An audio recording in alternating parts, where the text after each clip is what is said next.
the ground could affect that. There's all kinds of things that can. I realize that.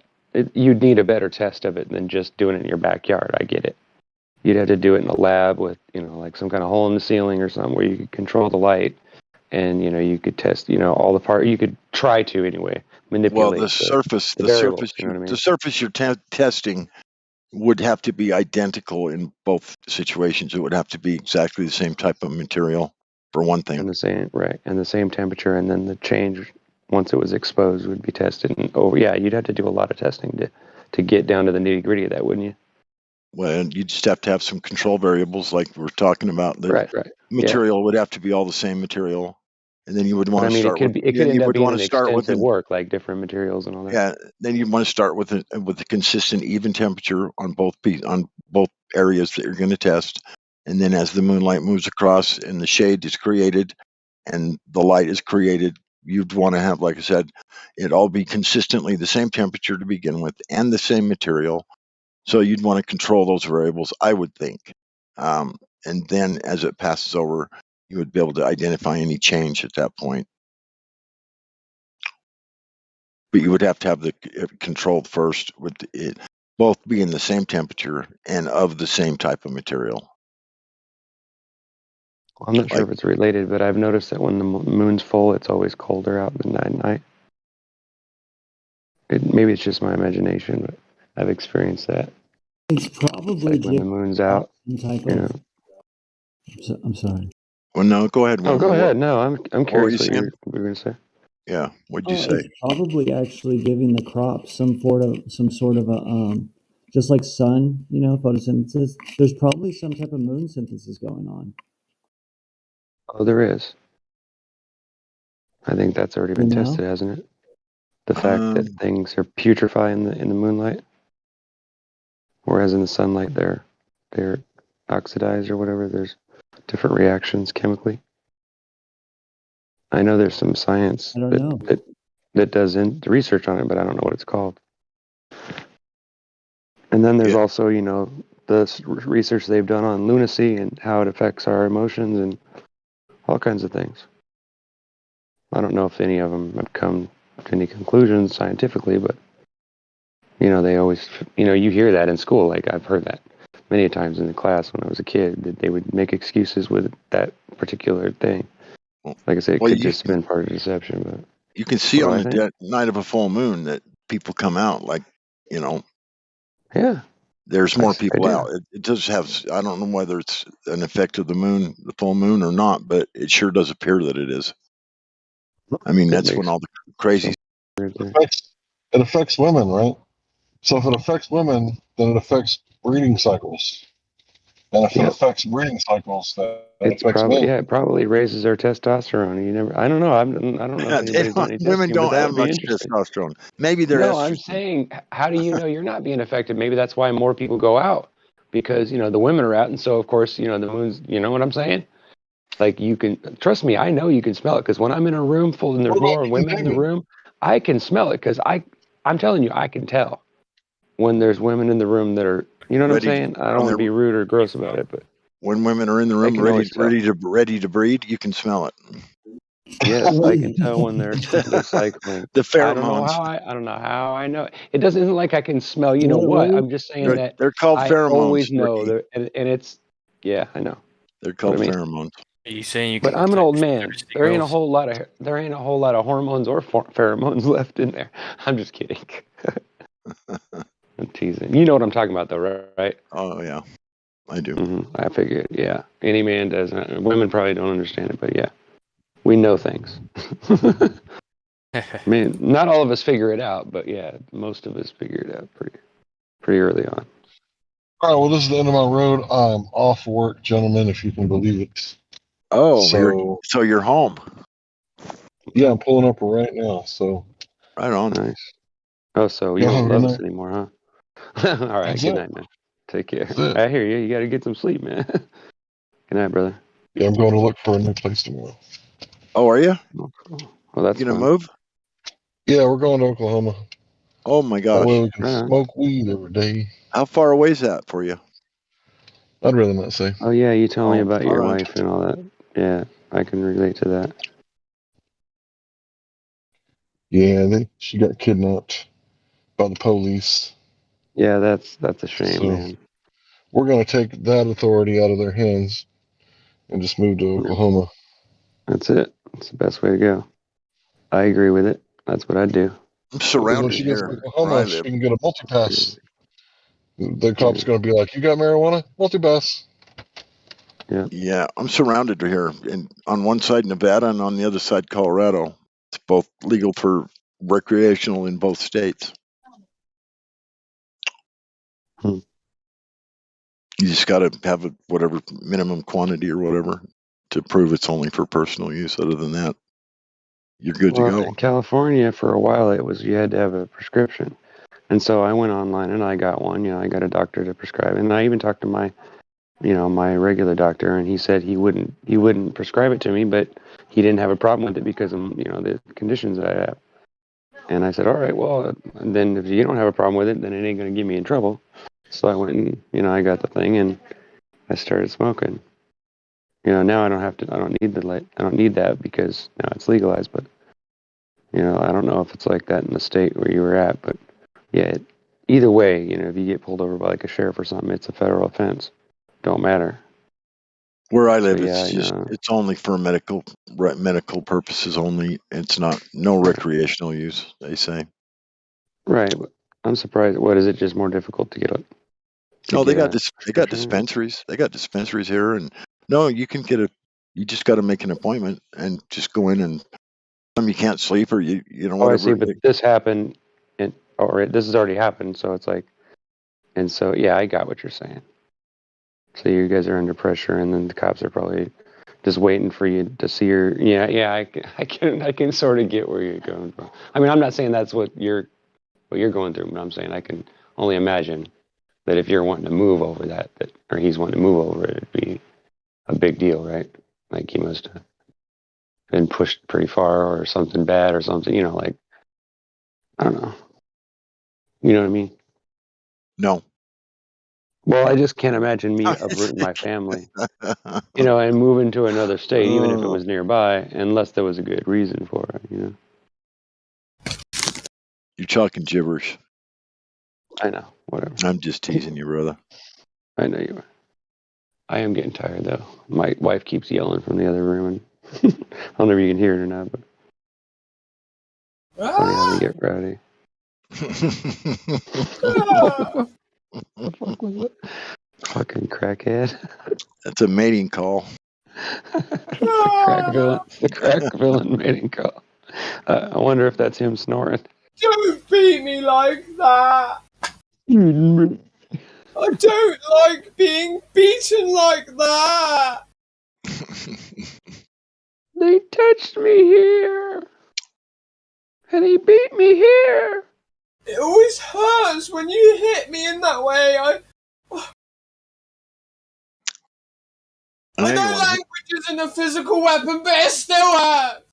I know you want to hit that. Hit that.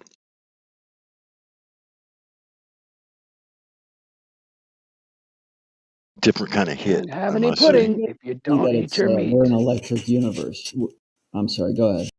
We are an electric universe. That is How very can you true. have any pudding if you don't eat your meat?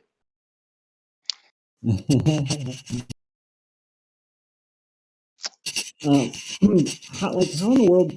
What is cranking out lightning? Okay, What is what? How in the world? How does lightning happen? Lightning? How does that happen? Yeah, I mean, if you think about it, it's just so. We don't know. Next question. Is that the answer? Is that the answer? Nobody has a clue. No, I think they've No, got I'm it. kidding. They've got it I'm figured. They've got making fun lightning of what's his pretty name. well fucking figured out. Well, fuck, how does it happen? Like, it's just popping out of the clouds? Well, no, there's moisture. The more moisture there is in a cloud, the more electrically conductive it becomes. And then you get the movement of the clouds as friction causes static, and you just go from there. Yeah, pretty much. What happened? I guess so. So just the movement of the clouds.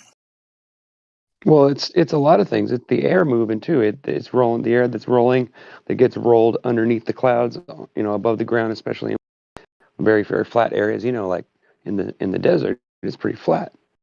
There's a lot of flat areas, and then there's hills and things. But there's huge like circles and roll, where air starts to roll and it starts to go in a circle. You know what I'm saying? And it causes all this friction. It causes static electricity to build up between the positive the positive charge in the air and the ground to the ground. Got me? And then you get moisture in between there. You get clouds and whatever, and it starts to like branch down because now there's all this moisture in the air for it to travel from higher levels down to the bottom. Once it builds up, it's just a matter of finding a pathway that's short enough, and it just goes right down. And of course, pressure, and barometric pressure and all that has an effect on it. Different. That's why you can have barometric pressure, and it'll tell you when it's going to rain, because when the pressure changes, it's really obvious. Like if you have a way to measure it, and usually it won't rain until the pressure is at a certain rate, or higher or lower. I don't remember exactly what the scale is, but I'm saying, there's this level of where dew starts to form, and then you've got all these different ranges of temperatures and all that, and pressures. So there's like a threshold on pressure, you're kind of saying. Yeah, if you think about it, if cold air drops, right, and if during the nighttime when the sun's not warming the air, right, because then it's like reflecting off the earth, it's reflecting off leaves, and it's heating the air and the trees and everything, right? So it's rising, right? But then once the sun goes far enough away, and it's not shining directly on us, and we're only getting the infrared that's bouncing off the backdrop of the sky, right? Then it starts to get cold, and all that cold air starts to drop, and it causes pressure because it's dropping faster than the air below it can get out of the way, and it forms pressure. Got it? And that can cause the moisture that's at the surface of the ground to pressurize and actually turn to water or turn to rain before it actually rises up into the air and becomes a cloud. Got it? Something like that. Storms are low pressure zones. That's what I was saying. It's about it being higher or lower, and anyway. You heard most of it. Threshold of pressure, right? There's a threshold of pressure that's happening to make it crack. It's pressure exchange, isn't it? Right. Exactly. Yeah. Storms are pressure. I'm just trying to say it's mostly heat rising and cold dropping that causes wind. It causes the pressure in the atmosphere to change, and barometric pressure and moisture in the air. Micro states of entropy. Well, anytime there's a low pressure zone, there's convection. And the there's high pressure massive influx of high pressure. Yes, exactly. It's entropy. It's micro states of entropy. Yeah, and yes. There's also something called a volumeric microstate of entropy, which is very interesting because it talks about small volumeric sizes of gas, right, that effectively switch and change out and do so between other volumeric places that are of lower or higher pressure. And in this happening, I believe this is how tornadoes, are created. I actually genuinely believe this. This is something that I've thought of off my own top of my own head since learning about entropy. I think that's how tornadoes are created. I genuinely do. Anyone wants to challenge me on that? That's fine. No, I can see where you're coming from that, because if you get like a quick, rise or low drop of temperature, then it can cause like this huge swirling, and if it's in the right conditions, it causes. Especially with the way that the cyclic path of energy and the way energy works, right? We have like a drain works, but obviously we have, regardless of what anyone says, still the sun still orbits above our heads. Orbit meaning a circular path. It's on a circuit. Yeah, exactly. It's on a circuit. It orbits, right? So, and in doing so, it obviously is going to columns of air that correspond with that, and the ones that the higher it is to the moon, the gas pressure gradient, the sun, the gas pressure gradient, there's less gases to be excited, correct? Right. There are less, but they will still be excited all the same. So then we have a vertical / diagonal exchange or changing out of excited gases that want to switch. So we have excited gases lower down when there are more of them. They get excited and heated up parallel beneath the sun. And then they wish to shoot up diagonally to the lower pressure place where it's also warm because the sun's traveling to there in a cyclic pattern now. So it goes up to it. And then now it's like, so now it goes up like in a spiral, right? And as it does so in that spiral, there are lots of places left behind it that are low pressure, which means it starts to then effectively mean that as those places that are warmer that just switch there, they eventually switch back down to the lower pressure places that are now devoid of pressure because of the higher pressure areas above these places that have just had energy input into them in a cyclic pattern happen. And I feel like this could happen in areas that are in the northern hemisphere or areas that are extremely hot, where the sun goes to high noon very quickly, and yeah. And look who's here.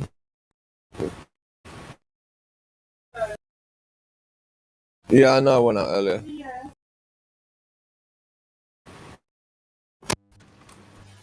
Interesting you say that, Crack.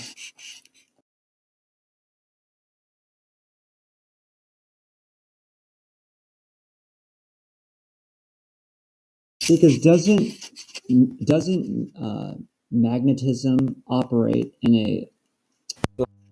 Also, yeah, it does in a cyclic pattern. Exactly, yeah, it does. And hot air thermals are formed by it, and so are patterns of things that migrate, etc. as well. So yeah, even that as well, in essence.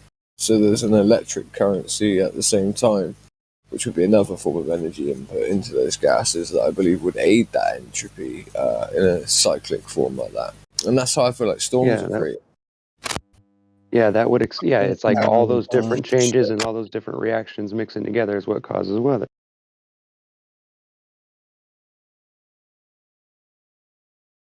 In different forms and whatever. And I believe that I think some of the earthquakes are related to electricity and different kinds of, pressure of electricity building up and then arcing down and causing. Probably the same way. And it could be also underground gas escaping that can be lit when electricity hits the ground. That could also cause earthquakes too. Like large gas caverns underneath it. They crack open and then something comes along and it could cause an earthquake deep down in the earth that you wouldn't even really notice.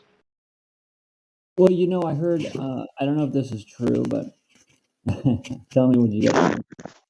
This guy was saying that he believes that you can actually swim under the United States.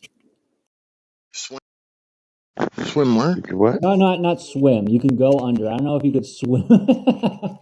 Oh, you mean there's like underground rivers and stuff that you could travel around underneath the ground? Yeah, I believe that. I think probably to an extent floating. We probably are floating on water. Well, that is possible. Dirt is, in some instances, less dense than water, depending on how salty the ocean is. But I don't know. I mean, there could be so many other things causing effects on it. I think the Earth is mounted. But didn't the Bible say it's like the water's blown up? I think the Earth is mounted on pillars. They're like pilasters that go deep down into something that is solid.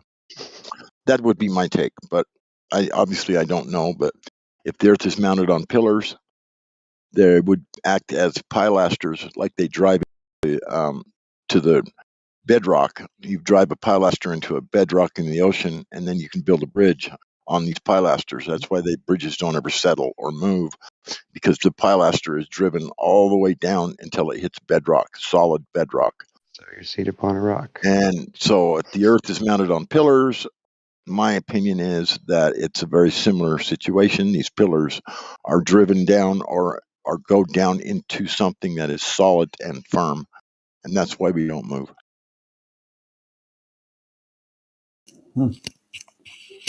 Yep, even though whatever's above us, whatever the stars are circulating around us. Yeah, I agree. I agree exactly with him. That's where I'm coming from too. And I think there's more to it. I think there's crystal above, and I think there's water above and things like that. But that's, of course, just my philosophy. we're essentially on some type of circuit board with water above and below. And I mean, I guess you could look at a screwdriver on a circuit board like these pillars we're talking about.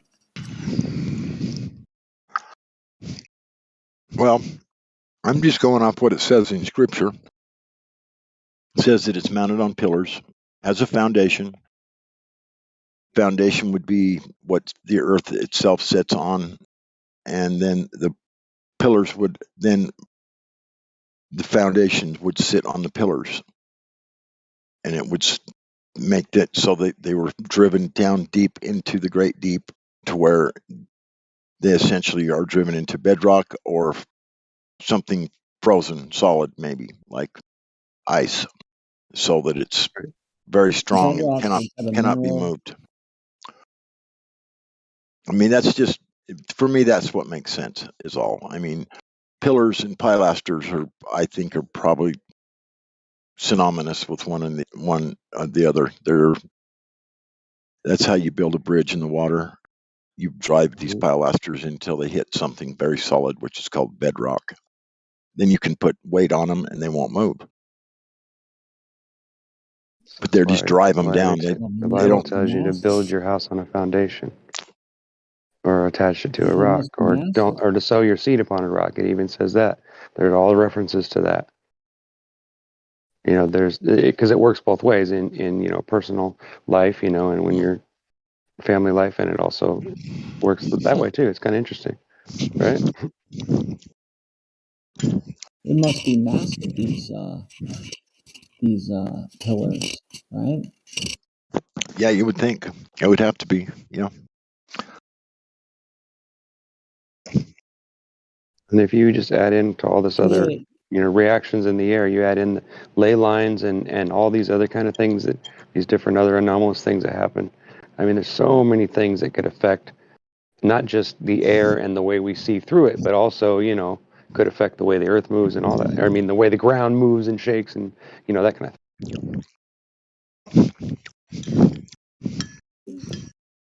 okay, but that was the atmosphere that's basically spinning around us at Right. like, what was it, 15 degrees every, what was Hour. that? An hour. Something like that. And that's what's his name? I forget. He's a flat earth guy. what they're saying, or is that Older how it guy, really yeah. works? Or I don't I know. think my opinion is that's the magnetic field above us that rotates at that particular rate. Oh yeah, I got you. Yeah, I think the magnetic field is what Well, makes it's almost, whatever the stars are rotate. Yeah, I believe that. yeah, I'm yeah. not sure exactly what you meant, God reckon, but yeah, I think we see eye to eye on that.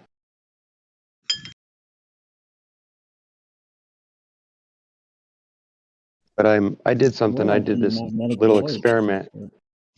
I ordered one of those things that you can put on a piece of paper to magnify it. It's like this half crystal dome. It's like a crystal dome, and you put that onto a mirror, and you can, you just set it on a piece of paper, like onto like a little map of the flat Earth or whatever you want to call it. And that's what I did. And you actually hold a light, like an LED or something that has light all the way. It goes in all directions except for obviously up where the wire comes from. And you put that above that dome, that glass, and it'll actually only shine in certain areas because of the way, the crystals in the glass cause the light to bounce, it ricochets off some of the crystals in there and it causes the light to bend or appear to bend. And therefore it doesn't allow that light. Normally it would just light up the whole circle, but it only lights up one little section. And if you move it around in a circle above this dome, you'll see that it actually only lights up a little section. It's about a quarter of the Earth at a time, or a little over half, or maybe I don't know. It's hard to say, but it depends on the height of the light source and all that. But it's really, really like telling when you look at it, things like that, the way, lensing works and things like that. It's fascinating in how it does explain a lot better than this idea that we're spinning through space and all this crap. So just focuses. It can be demonstrated, that would work. There is ways it would work, with the sun moving around over us in a circular pattern, just like everything else, rather than us spinning through space. You know what I'm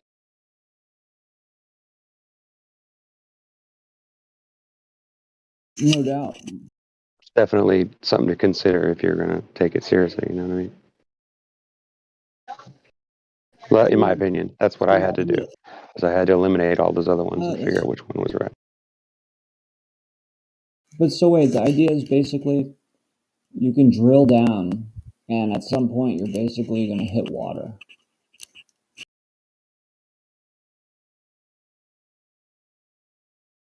I mean, that's what I think. Honestly, it makes sense. I mean, I don't know. Honestly, so wait, if the pillars go down there, then yeah, I don't know. I think true.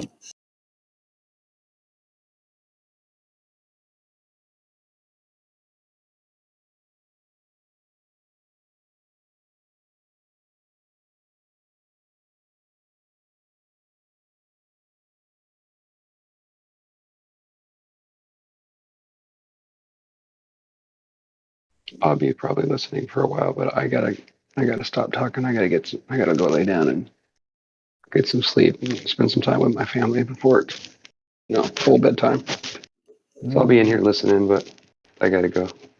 I gotta get off here. Cheers, buddy.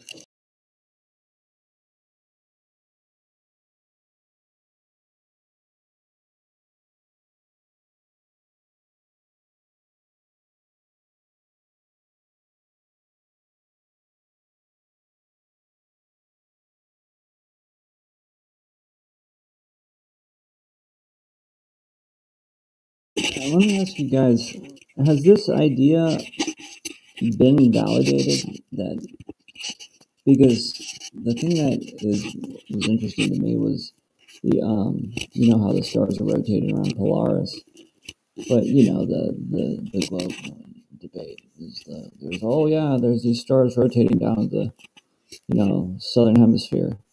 Like, is there anyone, I don't know, validating that, showing that, or is there any ideas on that? If anyone's around.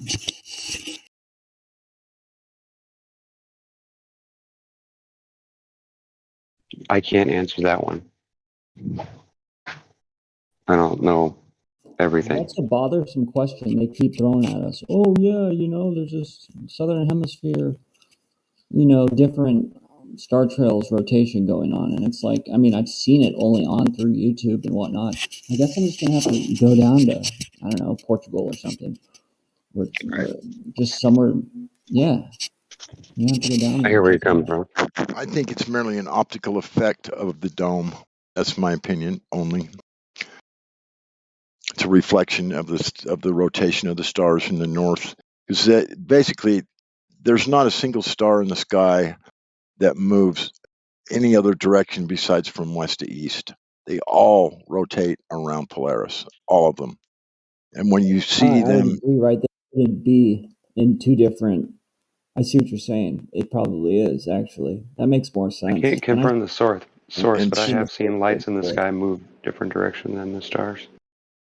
Well, you got the wandering stars that'll do what's called retrograde every now and then. They'll appear to be moving backwards when they're not actually moving backwards. It's just that their motion is slower than the stars, and as the stars passes by this retrograde wandering star, it appears to be retrograding, and it appears to be going backwards when it's essentially not. It's just going so much slower than the rotation of the stars that as they pass by it, it appears to be moving backwards. That's the way I understand retrograde. Maybe I'm wrong, but no, that's how I understand it too. I was talking about, I've seen some high altitude shots of upwards and at angles at high altitudes, and I've seen like some weird anomalous lights coming in and then flying off at weird angles, and I was fascinated by that. I don't know if you've seen it or heard about it. no, I haven't. But I think that the rotation of stars in the south is merely a reflection of the stars that rotate around Polaris, and it's when you view it looking, it's like part of it is when you turn around and look at in a different direction. If you're backing up, you're standing in the north and you're walking backwards, and you're looking at the stars rotating around Polaris, and then you turn around and look at the stars. If you run your hand in a circle and then you move it over your head, turn around, then they're going from right to left instead of, well, let's see, Well, isn't from it the left, same instead of idea as left to the right, flipped they're going from moon? right to left because you just turned around is all. You just reverse. Isn't it the same idea as the flipped moon? I don't know. It's just like when you just imagine your shoulders changing position. So if you're Yeah, looking at you something flip it. spinning, you turn your shoulders around and look in the opposite direction, but the stars are still over your head from the other, and then ones that were going from east to west or from west to east, and then you turn around, then they're going to be traveling. It's going to be a reverse look. It's going to be coming from the other shoulder to the other direction, and so it appears Yeah, to be a different direction, flip. but it's not. It's just reversed Yeah, it's just an optical illusion.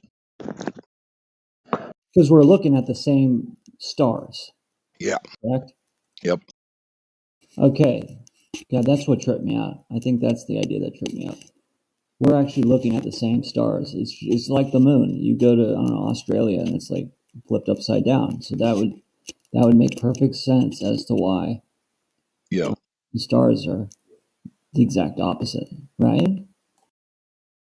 Well, it's just like I said, when you turn around, they're spinning above your head, and you turn your shoulders 180 degrees. Then they're going to, instead of going from right to left, they're going to be going from left to right. It's just what's going to happen because you've switched your shoulder position. The stars are going in the same direction, but you're looking at it from an opposite direction.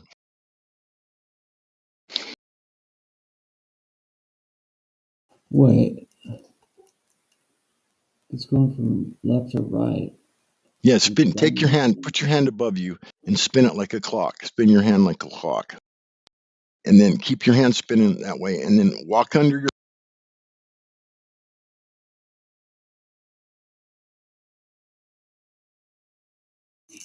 No, I see it.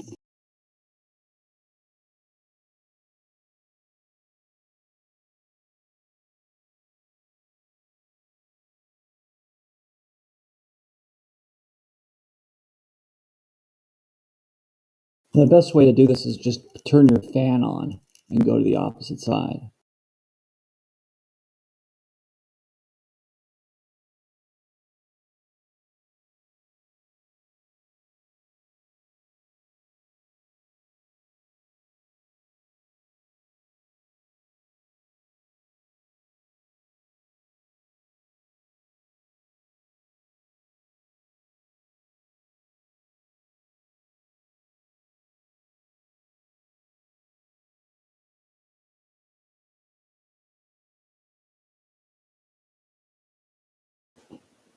No, but wait, not really. But in terms of the spinning, it's still going from right to left. Like my fan is spinning from right to left. I go to the other side.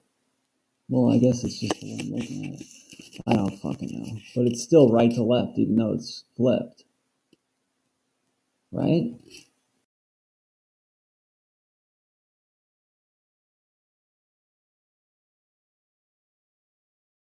I guess that is a conundrum.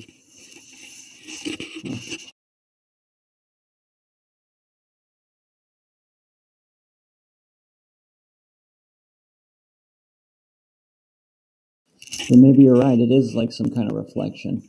That would make sense a little more. I have no idea. That's a trip.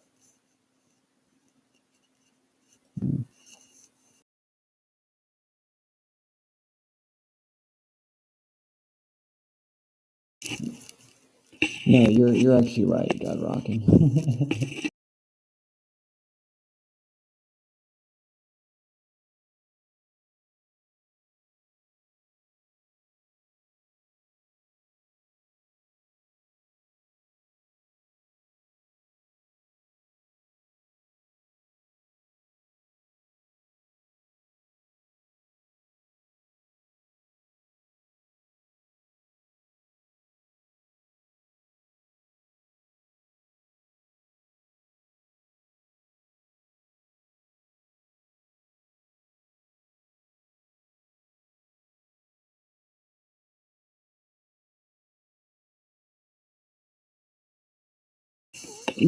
God Rocky, you still there? Did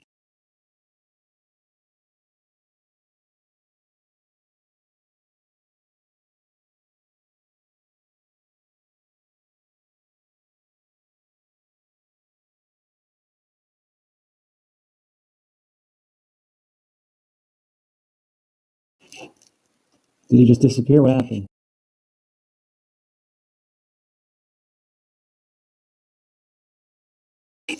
Crack, you still there?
Earlier today, around 2 o'clock here in Portland, Oregon, I went to this meetup.com event. So I guess this is something I meant to do like 6 months. My work schedule got in the way, so I signed up to go, but I didn't go. But yeah, it was a Flat Earth Portland meetup event. I think it was about like 10 or 11 people showed up. Nice. Yeah, it was pretty cool. The only person I can remember the name of is the guy who organized it. His name was Alberto. And yeah, he's pretty cool. He's known that the Earth is flat, I think, a year longer than I have, about 6 years or so. Yeah. And yeah, it's just pretty interesting. You know, I was letting him know about the 3 points that I learned here. You know, handing him out those cards and some stickers. You know, about the Discord, letting him know about the Discord. Yeah, and how like I feel a lot more comfortable like talking to people like in person about this because of all the stuff I've learned here. And yeah, it was interesting. Even one of the individuals, one woman was exclaiming how it's like, oh, shouldn't hear of this gas pressure without a container argument. Like, oh, you can't have gas pressure without a container. Like, she didn't realize that, And yeah, it's just pretty good, I think it was funny how this one guy showed up like halfway through the meeting, kind of late, but he was like this. We weren't really talking about where we were from, just flat Earth for like an hour and 15 minutes or so before we all just got tired and cold and left or whatever. But it was in the center of this outdoor undercovered area that was in the center of a one of those parking lots that's full of food carts, So some people were eating food, whatever. And I was even asking Alberto, hey, did you intentionally have this meeting here so that we could be at a place that's like a bar or a restaurant, but we wouldn't have to strap things on our heads to enter? And he's like, yeah, that's why I did this here. And I was like, yeah, I thought so.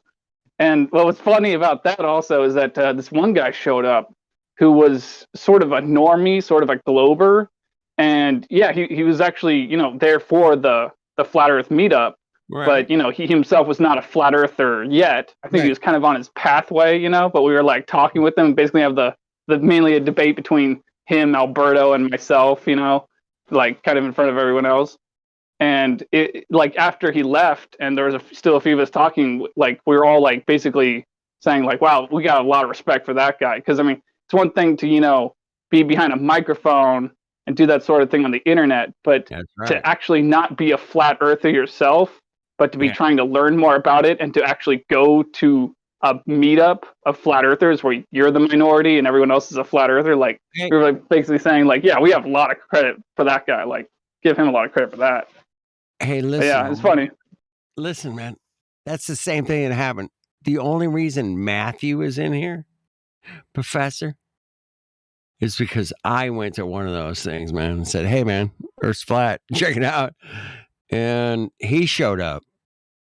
And I put him on a live stream that I was doing. And he ended up on here on Discord. Yeah. He came to one of our Flat Earth meetups. Matthew did. Oh, really? I didn't realize that. That's interesting. He did. He came to it, man. And I met him in person. And he's like, damn. The guy wants to talk to flat earthers. I'm like, Matthew Learns? Is that who you're talking about? Yes, Matthew Learns. Oh my gosh.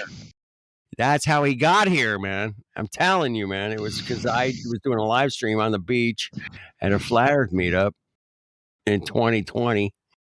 And that guy hooked up with New Perspective. You guys know New Perspective, right? Yeah. Yeah, you guys. Yeah, definitely. Yeah. He spent an hour and a half with him on a hangout that I was live streaming. And that's how he ended up here, because Dave, New Perspective, sent Matthew the links and emailed him and really tried to work him over, man, saying, hey, man, the reality of what you live in is the reality of what you live in. Yeah. And mathematics isn't going to explain it away. It's not. And that's what Dave was telling that guy for an hour and a half. And he still wanted to come in and hang out with us, man. Shout out to Matthew.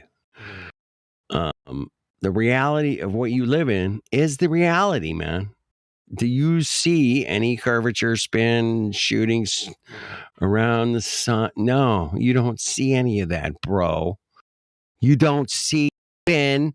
You don't see shooting through the galaxy. Fuck off. You don't see any of that. And that's basically what Dave was trying to tell him. But Matthew doesn't like those things. He likes mathematics. Explains everything. And which, that's cool.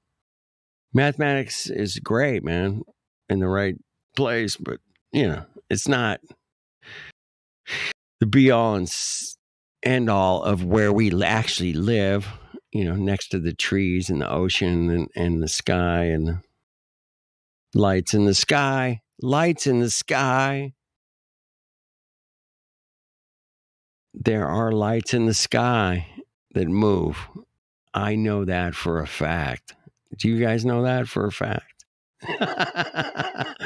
Do you know that for a fact? The lights in the sky move. I hope you know that. Please. Maybe you don't. I don't know. Ah, shit.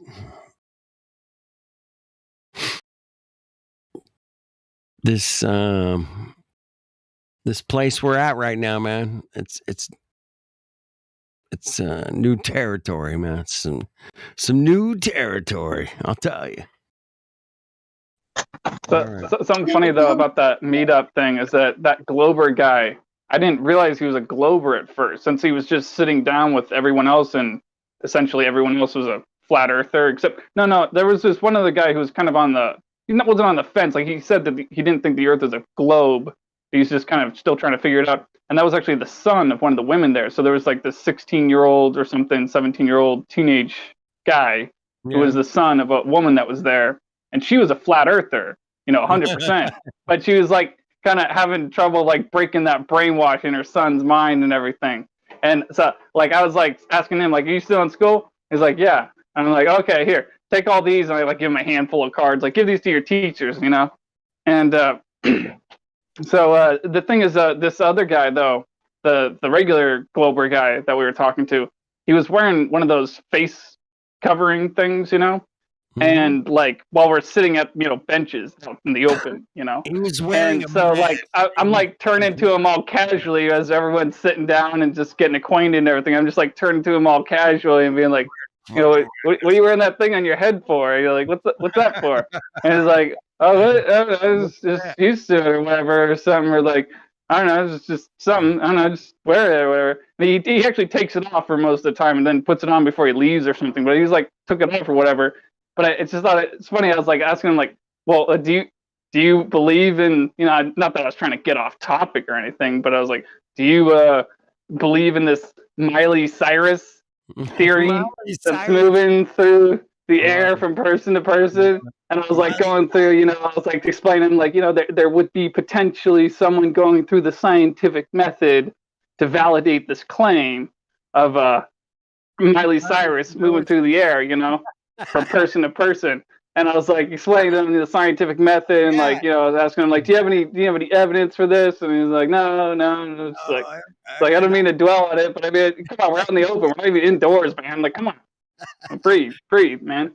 But I thought it was just so funny though how after he left, there were like 2 moments where the other flat earthers there were like bringing it to my attention, like, man, you got balls for fucking saying that to him, something like just say it all nonchalantly like that. I'm like, well, come on, I mean, it's nuts. Well, yeah, man. That's sometimes you gotta, especially in a situation like that, man. Yeah, you gotta go for it. Like, yeah, man, everything's on the line here. If you're, with your grandma and it's her 80th birthday, man, you're like, yeah, I don't need to be fucking flat earthing anybody. But out there, man, yeah, you're in the real world, man. You're out there doing, the leg work on the street, and somebody shows up, yeah, you got to question it. Yeah. It's a beautiful thing, man. You guys had a flat earth meetup, met somebody who was definitely wasn't quite getting the entire truth of where he lives or nothing. Or what the hell's going on in the world. He doesn't get it. I get it, man. There are people that don't get it. They think everything's just roses, man. It's roses, baby. It's gonna cruise. And that's a beautiful place to be, man. I've been there. I was there. It's good. Enjoy your roses. But the reality, that's where you get down to the meat and bones. The skin, yeah, whatever. But the meat and the bones that's the good stuff, man. That's what you guys rock every day, man. Meat and bones. Just eating like an animal. Eating like an animal. Like a Smurf. Who dropped that Smurf gif, man? Damn. It's distracting. All right. You guys are amazing. Keep it up. I hope you guys enjoyed the truckers this weekend in Ottawa. That was nice. People standing up saying, hey, man, this shit ain't right. How dare them. That's a really bad idea. No, it's a good idea. And there are massive people standing up going, whoa, time out. Time out, man. Isn't that happening across the fucking world, basically? Yes, it is happening across the world. People are saying time out. And the powers that be, man, will just, they're going to cock whatever they cock up. They got cock plans, left, right, center. Yeah, they got who knows what they'll do. They might go into hiding. I heard maybe. I mean, but what are they hiding from? Honestly, I mean, all they need to do is just reverse the stupid. They might have done some bad shit, and all will be good. I think they might have done some bad shit that they might be hiding from. Well, yeah, I heard that. What's his name was in hiding or some shit up in Trudeau. Yeah. Trudeau is in hiding. He's in hiding. Mm-hmm. The big surge of people are after him. Trudeau. Mr. Trudeau. Yeah, he's out there hiding in the woods somewhere. They really just spin this shit out of nowhere. Hiding on his own private golf course, I think. Yeah, he's out there playing golf. That's where he's hiding. Yeah. So, who knows? What, did they just drive down to the Capitol? Yep. Yeah, that's what they did, man. And what? I mean, does Trudeau, he's not there. Does he work at the Capitol? He doesn't fucking work at the Capitol, dude. That's where supposedly his, that's he's probably not even there. 99. He's not even there. He even said he was leaving town, man. So most of the guys aren't even at the office. They've turned this into some kind of spectacle. Well, it is a spectacle, man. They're trying to make it a spectacle. It is a spectacle. It's a fucking spectacle from hell. Oh, fuck. What a nightmare, man. There's so many things you can't keep up with besides flat Earth that it's gotten so crazy for the average person to say, hey, man, I'm going to spend the next 10 hours today looking into even the mainstream news. It's like a flood of information out there, man. It's a flood. And people are just flooding. And God knows what type of information. I mean, it's so incredibly, overloaded. Oh, it's overloaded. Well, they made sure to overload it, dude. It's overloaded on intention. Exactly. They knew the people would overload the information. And that's the other thing, man, you got to think about is that they knew that this, Discords or live streams or whatever going on, man, was going to happen. They knew that. They knew it. They had to know it. They're playing 13 level chess, we're on level 2. It's damn, these motherfuckers are They're playing back spamming, basically. That's everything. what happens when you see it. They spam. It's like a troll in the lobby spamming. Spam of information. Yes, you're right. It is. That's a great name for it, man. Right? That's the name, dude. Spam of information. It's Flat out. ridiculous. Why not? I agree, man. But And I haven't heard spam, anyone call it by that either. no, they yeah. There's trolling. There's a lot of terms, but spam is. They're just spamming. That's what they're doing. That's what they do, man. But they're really good at it. You know, these are the Edward Bernays of the world that learned from him and took it to a completely different level. Oh, man. If you guys watch mainstream television or commercials, or mainstream commercials are the worst, you know. It's like, how many times do you need You're to so know about brainwashed. Verizon, dude? You've beaten a Dude. dead horse. I got to get some AT&T because it's the best deal, and it's Yeah, like a new you've car. heard of it. I got this brand new Mustang. It's amazing. It's amazing. We got, you know, we're changing the world because of our car. We're changing the world because of our car that you drive. You'll be an amazing person if you drive this car, and you drive this car with all the technological advances of the world, mankind, satellite, You toss Elon Musk in there. fucking LED, fucking. I got the brand new battery that lasts forever. Today, tomorrow, maybe, I don't know. And you're gonna drive this car. It's gonna make you a fucking television, man. This is what's on television. And we're already all signed up for it. Drive this car. You're the coolest person in the world. All right, fuck. If you don't drive this car, you're not cool. You're not cool, man. You're not happening, man. You're They not. just beat you over the head with it, though, dude. Like, you're already signed up. What the fuck else can you do? You got to get the i4 13. We got the special deal. Everybody gets one for free. Come on in. Everybody gets an iPhone 13 for free. Come on in today. It's special only today. Come on in. That's Today what it is. Every day.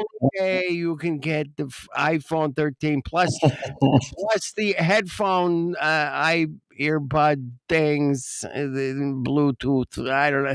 If you only come in today, you got the best deal on the best deal of every best deal ever, because best deal. Best deal.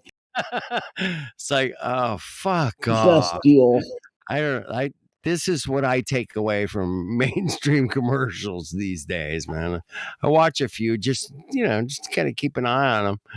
And it's like, damn. That's some bullshit. You were still landing. How can you see me when you're landing?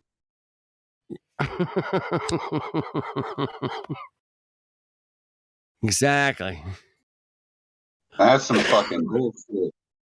It's the best deal of the best deal of the best deal. And we only have this technology to save. We're saving the entire planet with this car that you purchased from us that takes 40 million factories to produce. I don't know.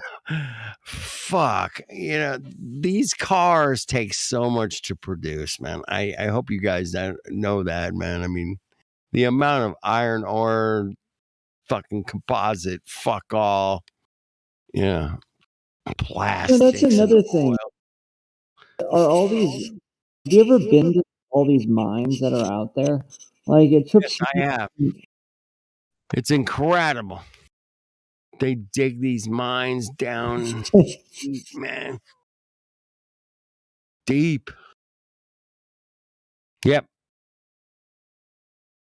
But we all enjoy these products, man. If it wasn't for those products that we're digging out of the earth, I wouldn't be able to talk to you guys today. And I do appreciate them in that sense. Follow me? Yeah, I'm not, I love the technology that I can talk to somebody from Australia or New York or honestly, not even the ones that take credit. All they did was umbrellatize the damn thing and buy other companies out and suck away their private priority information. You know what I mean? They just it's like what Walmart does. It's like if you show or Amazon, you show up and you start selling on their platform and you're doing a good job, they'll whip up a replicate and then just knock you out. Yeah. It always happens. They just take you over. Or Yep. they'll buy you out or whatever. Well, that goes back to like saying, hey man, protests don't help. I've heard a lot of people say that, man. Like, whatever, man. Don't protest. I mean, Like, they well, obviously man, do something. I mean, do we have to do something for fuck's sake, right? I'm not I saying agree. we have all the answers or anything. Protest about all you can do. Sucked into a psyop? Yeah. Can we get sucked into an operation? Can we get sucked? These things might be operations for all we know, but How are they able to spawn that shit so fast? so fast, man. That's what bugs me, man. Is like it's like instant, man. Overnight, man. There's like 12 million videos on Canadian truckers driving across the country. You saw that, dude? They ran that sorry, same thing here, though. Remember they all the truckers here driving somewhere. Kind of the same little same thing, man. They had the same thing in Australia months ago, man. Last year, they had the Australian truckers were just going to stop their trucks in the middle of the road, and it was going to end all the oppression. And why is it the truckers? Always the truckers. Didn't work, man. It didn't fucking work, man. No, dude. And why is it the truckers and they're on their way? It's like, what are you talking about, dude? Why do these dudes have to drive there? Why don't they just fly there? Why does it have to just be truckers? Well, because trucks are loud, they're big, they're obnoxious, they can carry big signs and big advertisements. They can carry, Well, why can't they just say millions of people are attending this thing? But they got to throw trucker into it. Well, there are millions of people attending this event, no question. But they all stood on the bridges and they, waved their flags and threw their flowers or whatever they did on the bridge as the truckers were driving by through the towns, through the cities, right? I saw, I don't know, at least, 75 videos of people standing on the bridge rooting on these truckers, dude. I mean, it is incredible, right? People standing on the side of the road, just like they're getting the good work done. They're waving their Canadian flags and their fuck Trudeau signs. I saw no less than 100 fuck Trudeau signs. Flags, signs, trucks. Fuck Trudeau. Because he was all against the truckers. I don't know. It's all made up, man. Probably, But I don't, I'm no conspiracy tard. They've got it under lock. They do have a lock. They do. When you control the mass media, they call it the mainstream media, but mass media, that's a whole nother level. Follow me? And when you control the mass media, you fucking control everything. And they've done that. And those motherfuckers did it. And that's it, man. And of course we're going to control we're it. up against, man. We are up against mass media. And if you want to join in on the party, we can sit here and poke fun at those motherfuckers all day long. NASA, government, whatever. We can fucking poke their fuckers and they'll just sit there and go, yeah, what are you going to do about it? We control the media. We don't have to do fuck all. Our side, this whole thing here should be much bigger than it is. I'm convinced. Yeah, it is bigger than you think it is. They've done a good job at. I think it's bigger than we think it is. Way bigger. I mean, we are reaching people, man. I see people coming in here all the time. I'm going, I'm interested in the flat earth, but, I don't know, man. What's up? They don't know fuck all, man. And they actually leave here going, sure, let me look into that, man. I wrote this shit down and I'm going to go check it out. I'll be back.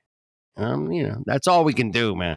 We can't do any more. We're not going to fucking change the mass media, bro. We're not. I mean, unless we fucking burn their buildings down and something like that. But yeah, we're not. Those mass media motherfuckers are just going to keep on pushing the globe and Dude, whatever. they passed laws in the middle of the night. Like, Yeah, we know that. I've seen laws passed on Christmas Eve, Christmas Day. And I'm like, well, damn. What the fuck's up with geez. that? You should be home with your family. No. These motherfuckers are passing crazy things, man. It's surprising. I guess. But that's what they do, man. They're sneaky motherfuckers. They're just out there sneaking around, doing their little sneaky shit. And they're just going to keep doing their sneaky shit, man. And we'll keep doing our sneaky shit too, man. We can sneak shit in because they don't know our language. They haven't fucking AI to our language yet, man. We've got studying it. Shit. We got code words for shit. It's going to take them decades to fucking figure out. Believe me. I know we do. I know we can code DAI their code, man. Big time. At what point? Well, because they don't understand my inflections, your inflections, your coding of words. Hey, man, it's Coco 19. Good luck coding that one, bitch. That's what I call it. Yeah, they're not gonna they can't beat us, man. We're too. It'd be nice to have a billionaire on the side. The what? It'd be nice to have a billionaire on our side. I thought the same thing many times, man. Be like, dude, man, hey, bro, let me pour you a glass of wine. Listen to my idea. I'm gonna rent the coolest fucking 747 you've ever seen, man. Right? I'm gonna deck this thing out. We're gonna invite every single flat earther and glober, all the top names, and we're gonna fly this bitch over the fucking poles, left, right, center, whatever. You got $1 billion. It's gonna cost maybe $3 million to pull this off. Maybe. I'm like, how much does a 747 cost to fly for like a week? Right? What's that? I want to pay that much money. Have you ever wondered that maybe it's designed like this for a reason? Mm-hmm. Like it's supposed to be like this. Well, maybe that's why we're here. Maybe that's why we're not here. I don't know, man. But I know we are here. We've done an incredible work, all of us. We've all put in a little piece here or there, and it's been fun. And I do see new people coming along saying, hey, man, check it out. Man, the earth might be flat.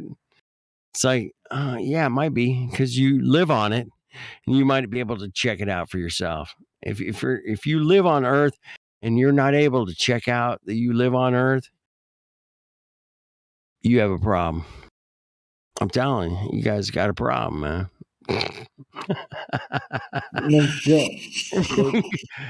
If you live on earth and can't check out what you live on, you're fucked.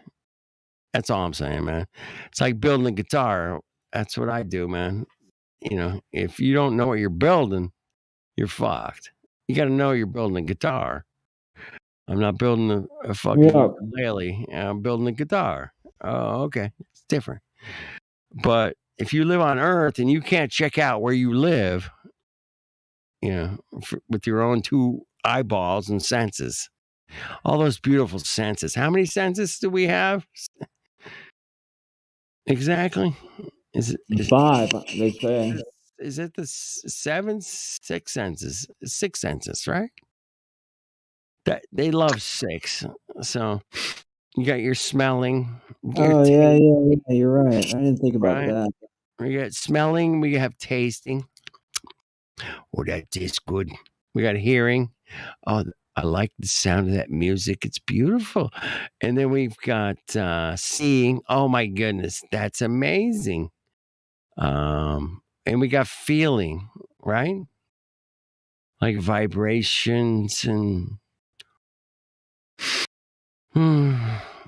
what else do we got? Is that all of them? Seeing, hearing, smelling, seeing, hearing, what, tasting, taste, right? Is that a sense? Something like that, dude. We have to taste shit. You have taste. If you live on Earth, guess what? You get to taste something, man. I don't know what might be good, might be bad. I don't know, man. But I love tasting shit, man. There are certain tastes we all. What does shit taste like? It tastes like shit. I checked it, man. Shit tastes actually like shit. I checked it 100%. So you've I can you're made. verify that shit tastes like shit. This is not legal advice or nutrition advice in any sort of way. Hey, there is, dude, there's PhD level scientific citations that say eating your own shit might not be it's not bad for you. The fuck are you talking about, Willis? I am not kidding, dude. Josh, I'm not gonna fuck with you. I haven't. Is that fair? I would be surprised. Yeah, I mean, many times salvation. I mean, starvation. People make like I know the word of that shit. dung cuttings. All right, it's disgusting. No, I'm just saying a fact. There is a actual PhD paper on eating your own poop. I'm just saying. What the fuck, dude? I'm not saying it's like, it's a good thing or bad. What the fuck is wrong with you? There's nothing, man. I'm just saying that's a factual thing, man. You can check it out, man. I got some potatoes. If you're hurting that bad, bro, you want me to? So yeah, I love science, man, and that is science, man. Did you hear that? Bong said he'll send you some fucking coconut to stop eating shit. It will constipate you, I promise. Don't constipate me, please. Don't do it. It's okay, man. Anyway, moving on. Oh, is that a bad joke to say? That reminds me of what they said in 1932 in Europe. I'm all ears. Go ahead. Never mind. Oh shit. All right, I'm good with that. senses, smell. We have more than 5 senses. You have the corpuscular system, right? The inner ear system, which gives you the sense of motion, balance, all that kind of stuff. Just saying. Yeah, that's a good point. I think there's about 9 senses that correlate with the 9 realms. And if 7 of them are of heaven, of the heavens, of the sky. And 2 more, right? Earth and hell. Earth and death. That's it.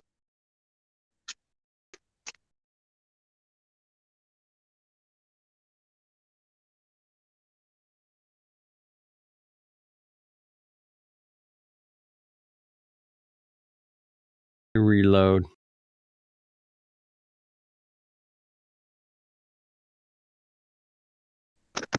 What?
Mic check.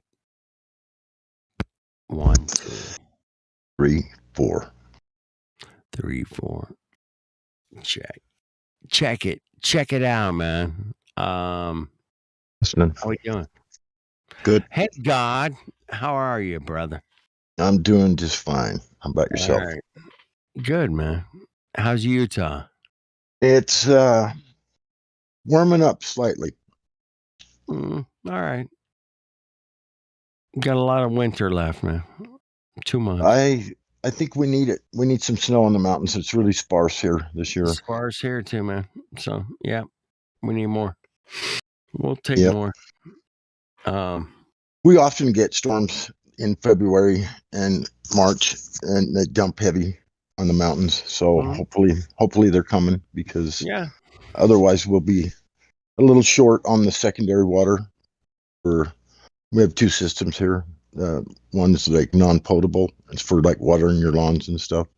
And it has a big irrigation ditch that comes down, and they send off pieces of it down into the farms to the west, and then into other little ponds, little reservoirs that's for the secondary watering system. So you can water your lawns and stuff. It's non-potable. But that'll run out quick if we don't get a bunch of more snow. So they'll put us on water restrictions and stuff. It's happened before. It's no big deal. Hey, what do you think? What do you think water is? I have an idea, man. I don't know, but this H2O thing has got, I don't know if that makes sense to me. I've kicked it around, and I think that, according to what we know about water, that water is indestructible. You cannot kill water. And it's the only thing that I can think of that lives forever is water. Well, they can split it, can't they, to get hydrogen from it? Can they, or can they not? Is that a farce? But yes, no doubt. I've done it right here in my shop, man, where I've taken water and I turn it into hydrogen and blew it up. Boom. But the water is just evaporated, and it goes back up into the atmosphere, and it becomes water again, right? But what the fuck is water, man? Water is so cool, man. Water is the only thing that I think that lives forever, man. And you guys can think about that or don't, or whatever, man. But water is amazing. It does have memory, that's for sure. It has memory. It has memory, and it lives forever. And I just think water is the key, man. I think water is so important, man, to all of us. It's the entire, other than the sun, it's our life force. I mean, between the two, you got the sun and the water, and that's where life is all based around those 2 things. Without either one of them, you can't have life without the 2. We can throw in oxygen. We could throw in some other hydrogen, some other stuff, man. I'm cool, but water, apparently, man, you can't kill it, man. You can evaporate it, but it just comes back. Whatever. That's the story, right? Well, you remember those rainstorms coming in and drenching us. Yeah. Remember those EWAR films, the 7 flat Earth videos or whatever they lost. Of course. History. There's some of those buildings they showed had printed right on them the living water as it poured out of one of the waterfalls or whatever. He would say it like this: the living water. Yeah, there you go. So what does that mean? What does that mean? Obviously it is living, man. I believe water is living, and we're like 82% water. Something like that. Yeah. Stupid shit, right? Whatever, man. We are water. Water lives forever. You can't kill water. And I've put this to some of my best fucking normie friends, man. I'm like, hey, man, you know something? You can't kill water. And they laugh and they laugh and they're like, "Oh yeah, you're right."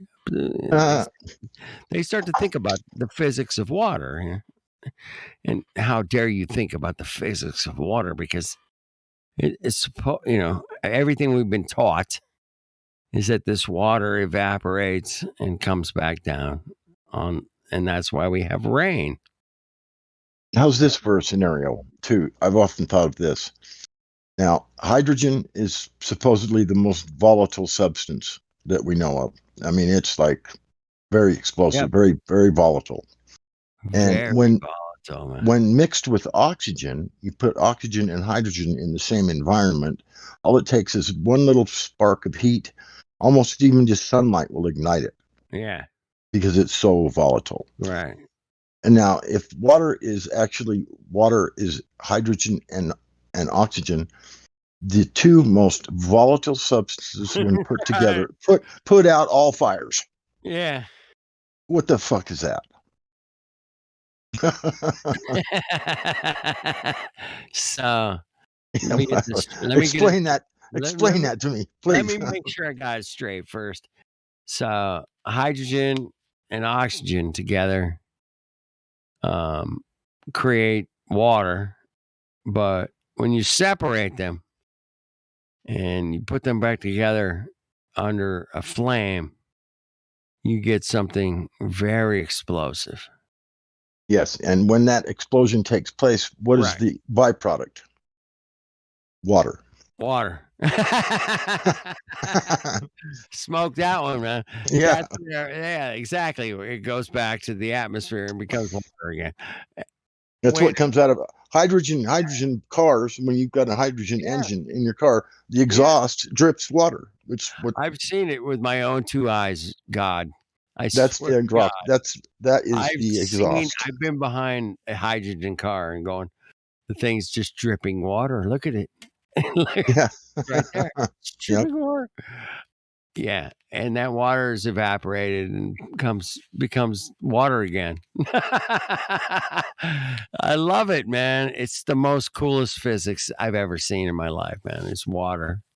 Yeah, the two, when you combine the two most volatile substances in that we know of together and spark it off, it's the massive explosion. But yet it puts out all fires.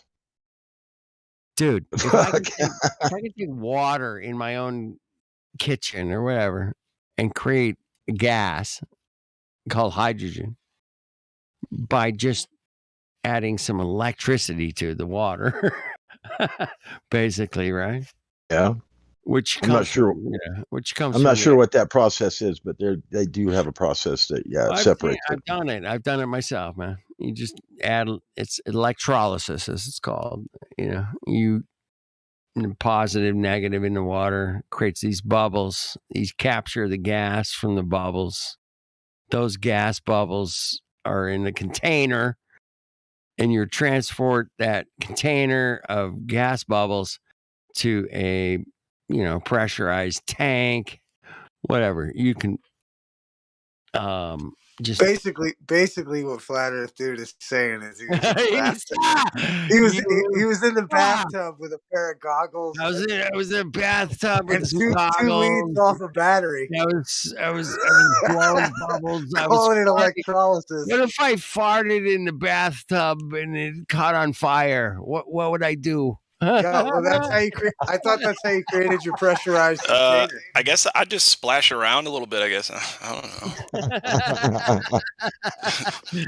know. Oh, shit, man. Made me fucking blow my fucking wad. Fuck. Sorry, what was that? You heard him. Let's not repeat it. It's adult talk hour. The gas bubbles blew the gas, okay? And it caught on fire, and it made an explosion of more gases. Okay? Are we talking about a volcano right now? Ooh, the volcano. Issa, man, what do you think of the truckers, man? Shout out to the truckers. Oh, fuck, that's crazy what's going on. Did you see that live stream that Christy King sent? I saw a couple, man, different live streams. Yeah, Christy King came on the live stream earlier and standing up for our gave us a link. standing up for freedom. For fuck's sake, man. That's a shitty idea. Whoever thought of that? Fuck those people. Damn. What the hell's wrong with these people? We love totalitarianism. Come on. You know what I never got was this little lesser magic thing that they do to people like freedom fighters, right? It's like we're not fighting freedom, but in the term it says we are freedom fighters, not fighters for freedom. We're freedom fighters. Does that make sense? That's like John Lennon said, "I won't join your anti-war movement, but I'll join your pro-peace movement." There you go. Yep. You know, same shit. Yeah, man. Yeah, big up, Flat Earth, dude. I'm a little busy over here, but hang out, dude. Don't be leaving and shit. All right. I'm going to crack another beer, all right? Hell yeah. Yes, you are. I got one more beer in me for you, brother. For you. That Crack one. it's that stinking Enjoy English the language. shit out of it for me. I'll be right back. It's the stinking English language that is made to be deceptive. They say they're going to cure your cancer. Cure means to preserve. It's true. Yeah. So there's a lot of words in the English language that are absolutely backwards used for what they're used, because either they're telling the truth or they're just fucking with our brains, or both. They're doing both. That's the worst part.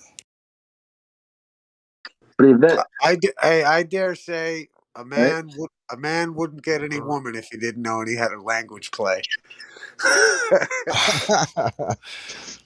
Hear, hear. Yeah, there's definitely a language barrier there. There's no doubt about it. It's not language barrier, man. It's coding. We call it coding. Coding? Dude, we have like to be ones and zeros. As far as like, hey man, I can't say Cocoa. I can say Cocoa. Oh, 19. I see. You know, Cocoa Pebbles. Is that what you're talking about? For Cocoa Puff. Cocoa Pebbles. What about the Fruity Cocoa Pebbles? They got a new Fruity Cocoa Pebbles with berries, and it comes with in a donut with sprinkles on it. Sounds moronic to me. And it's fried. We can find the Cocoa Pebbles with the fruity extra. And we are not liable for anything medically that happens after you consume this. Yeah, one of those. It sounds moronic. Right. Yep. Don't just go with the Pig Latin, you know. Pig Latin could work. No, because you got to say the full word and then A at the end. I agree with the code. Yeah. True. Pig Latin could work. No.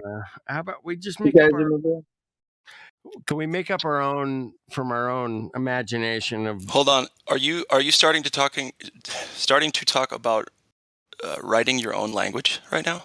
Vodka. Just call it the vodka. Around here, man, we can talk about shit, but we just can't say, "Hey, man, it was the thing," but the thing you can't say the actual word that they're using in the mainstream. You know what I'm saying? It's coding. Yes, it's codes. With our own words for the mainstream words. You know what I'm What saying? about, That's all. What about mafia speak? What about mob speak? Hey, yo. The guy wants to see you about You know, I'm pretty sure that these guys are hip to mob speak at this point. But, they made a lot of mob movies. They made a shitload of mob movies. I know that. Yeah, there's one or two. Yep. Yeah. Forget about it. Robert De Niro has a career. Yes. We can't. We don't want to use that language, but we can come up with another one. It's more of a flat Earth kind of.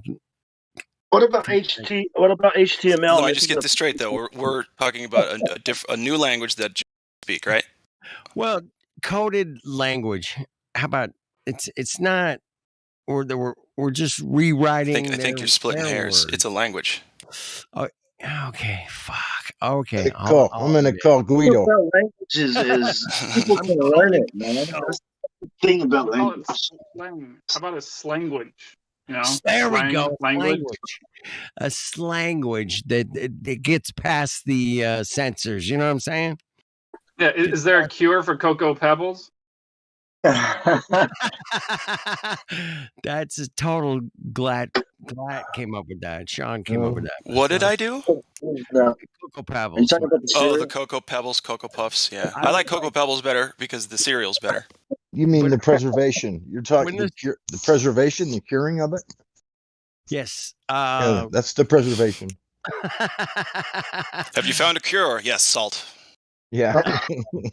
Yeah. There's a cure. Really? Yes. There's salt. a cure for the Cocoa Pebbles. Okay. And they keep pushing it in the mainstream narrative. Well, you know how to get rid of Cocoa Pebbles, man. Just give them to me. Oh, No, just give them flat Earth. The cure is flat Earth. no, that is the cure, man. Damn. Cuckoo. Everybody's gone Cure cuckoo. all.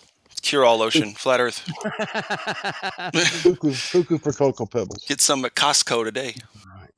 Yeah, and the juice can be the milk. He's Right? just laughing. I know Did you he's get laughing. milk for your Cocoa Pebbles yet? Nah, bro, I'm good. I'm good. So, okay. Yeah, the best way to get rid of that Cocoa Pebbles is to just give it right to me. I'll take care of it. Yeah, so Yeah, I'll take it all. Give it all to me too. you know, I saw these truckers in I saw these truckers in Canada last weekend, yesterday. Day before for some of you. But anyway, they were like nobody was wearing face covering things, man. They weren't doing it. It was really weird, man. And it was like hundreds of thousands of people. I saw a guy hanging his laundry up in his backyard, and he was Mm-hmm. wearing one of those things on his face. He's like in his backyard. In his own backyard, he had to like take care of his own respiratory system. Damn, that guy. I know. The fucking psychosis. I have a story that's similar to that. So I drive a kind of a nice car, one of those newer 2017 Chevrolet Volts, and I saw someone like in an intersection with the same car. And so I was just like holding up my hands to like, give him like the thumbs up or peace sign or something. Just waving like, hey, nice, you got the same car I do, nice car. Just thumbs up. And there was like two women sitting in the car, and they both had those things strapped on their face. And like the driver was just looking at me like I was some kind of asshole or something. Oh, shit. How dare you wave to me without a diaper? How dare you? Man, for the last 2 years now, I've been very conscious of my my breathing, my sanitary situation where, wash my hands or whatever. And I've done like zero in precautions. And I'm still looking for the Fruity Pebbles. I'm still looking. Well, I will admit, Fruity Pebbles are better than Cocoa Pebbles, and I think the general public would agree with that. I've been trying to catch Cocoa Pebbles for 2 years. Dude, I swear. Listen, I worked in healthcare for half of it, and I didn't get sick. What you gotta do? Follow my nose. Toucan Sam. I rub my nose all the time. But that's Fruity Loops, right? Fruity Loops. Right. Oh, when you rub your nose a lot. Anyway, guys, I'll check y'all later. All right, Fruity Pebbles to you.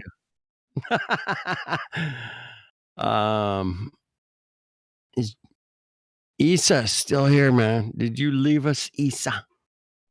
Nah, man, I'm still here. All right, there you go. Hey, man, tell me the word on the trucker trip, man. The trucker trip. Trucker trip. 1 sec. All right. So the Canadians said, hey, man, we're going to drive from the West Coast, Vancouver, to Ottawa. And we're just going to cruise down the highway there with our trucks. And we're going to make a lot of noise. And we're going to say, hey, man, we're not cool with this situation that's happening. We're not cool, man. Yeah. Have you seen that? Did you see the Illuminati? You know the Illuminati card game?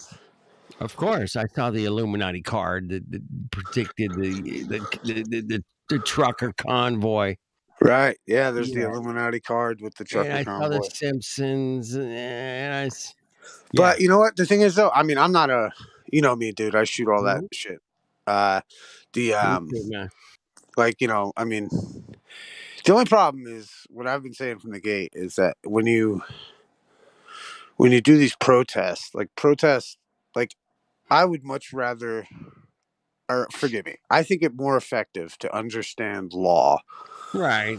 Of more course. than I No, you do. wouldn't think that. I mean, he's no. Yes, Right. understand law. Right. So, Yes, like, you I know, love because you, brother. I'm with you, man. If yep, the law works, we want to use it, right? well, that's the thing. It's like like the individual has more power than the collective does, shouting, and like the individual with, like, what, you know, what's that line? The pen is mightier than the sword. There you go. Yeah. So Of course. if that be true, then the law has more power, or you, or a cognizant man or woman, Right. can wield more power with a piece of paper and a pen than 1,000 truckers, in my opinion. In my opinion, now, because people are, because people are romanticized by the idea of I do not consent. Right? That's the romantic answer for I all love this. that idea. Hey, I don't consent, and I'll just say it every day. I don't Right, consent. and that's it. Right, you just, I don't I love consent, but I got to go to work, so I got to go do Yeah. this. Hey, And so, you know like, what? There is power in that, dude. Here's my thing, man. I always tell them to fuck off. I don't say in my own head. You know what I'm saying? The people that are doing this shit, I just tell them to fuck off. And it does help me personally. I mean, oh, I mean, like, for what? There's a great Michael Tessarian. I used to talk about this. Like, Michael Tessarian, something that he used to say that I used to like, and I just hit me when he said it, was the idea of, like, you have to fall in love with saying no. Yeah. And, like, and that's true to some extent, because if you're being, mentally fucking abused by something, your first impulse, like, the first thing you have to do is realize that what you're doing is wrong and say no to it. All right. You know, but at the same time, how do you effectively get out of the situation? So, like, it's one thing to say, like, I don't like this toxic relationship, but if, like, they just smack you in the face and you got to stay there anyway, what good is that? It's horrible. You know what I mean? Like, I do not consent to this toxic relationship. Okay, get in the box. Just get in the box. Yeah. You know what I mean? Whereas, like, if you were tactical about it, you might say, you know what? I love being with you. I'd never think of leaving you. I'm just going to go for a walk. Okay. You know what I mean? Like, I love the analogy, man. I love that analogy. and so, like, in that sense, like, instead of saying, like, I don't really like our toxic relationship. What you're doing is manipulative, and then you get punched in the mouth. Right. You know what I mean? You might want to fucking, have a little deception on your side if you've got to get out of there. And on that sense of things, it's like, in the legal world, like, we have all this power that we're not in an abusive relationship as much as people think that they are, and et cetera. It's like, I was talking to somebody about, like, selling something, like, it's like, let's say, like, you go to buy, like, a used vehicle, and you're not going to spend more than this much money, and the dealership is trying to get you to spend more money, and you negotiate, and you guys hate each other during the negotiations. But when everything is said and done and the car is sold to you, that dealership guy is going to be like, you were one hell of a bargainer. You did really good in there.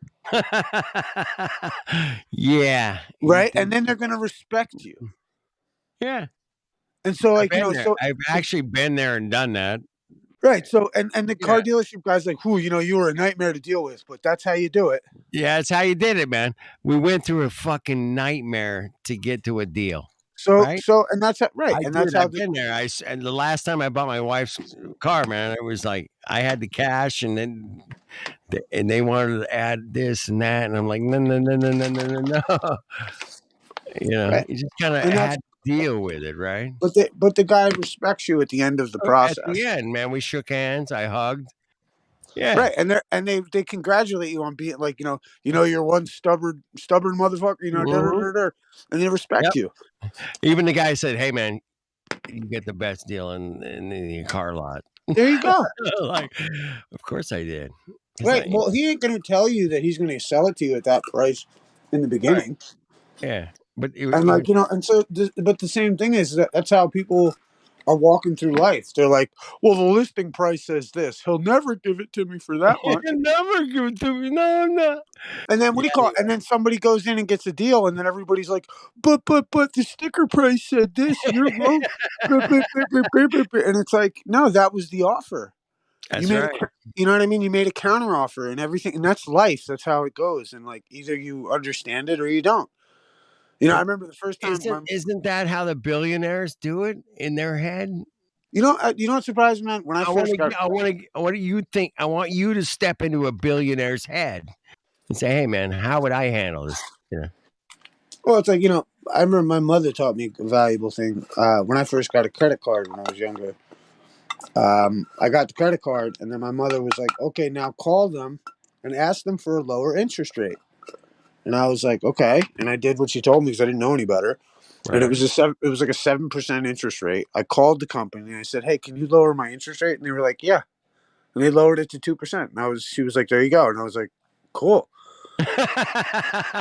What a fucking lesson that is, right? Right, but if you don't, the Bible says, "Ask and you shall receive," right? Yeah, that's what it says. And most people are going around just complaining. Yeah, and they're never asking. And never asking.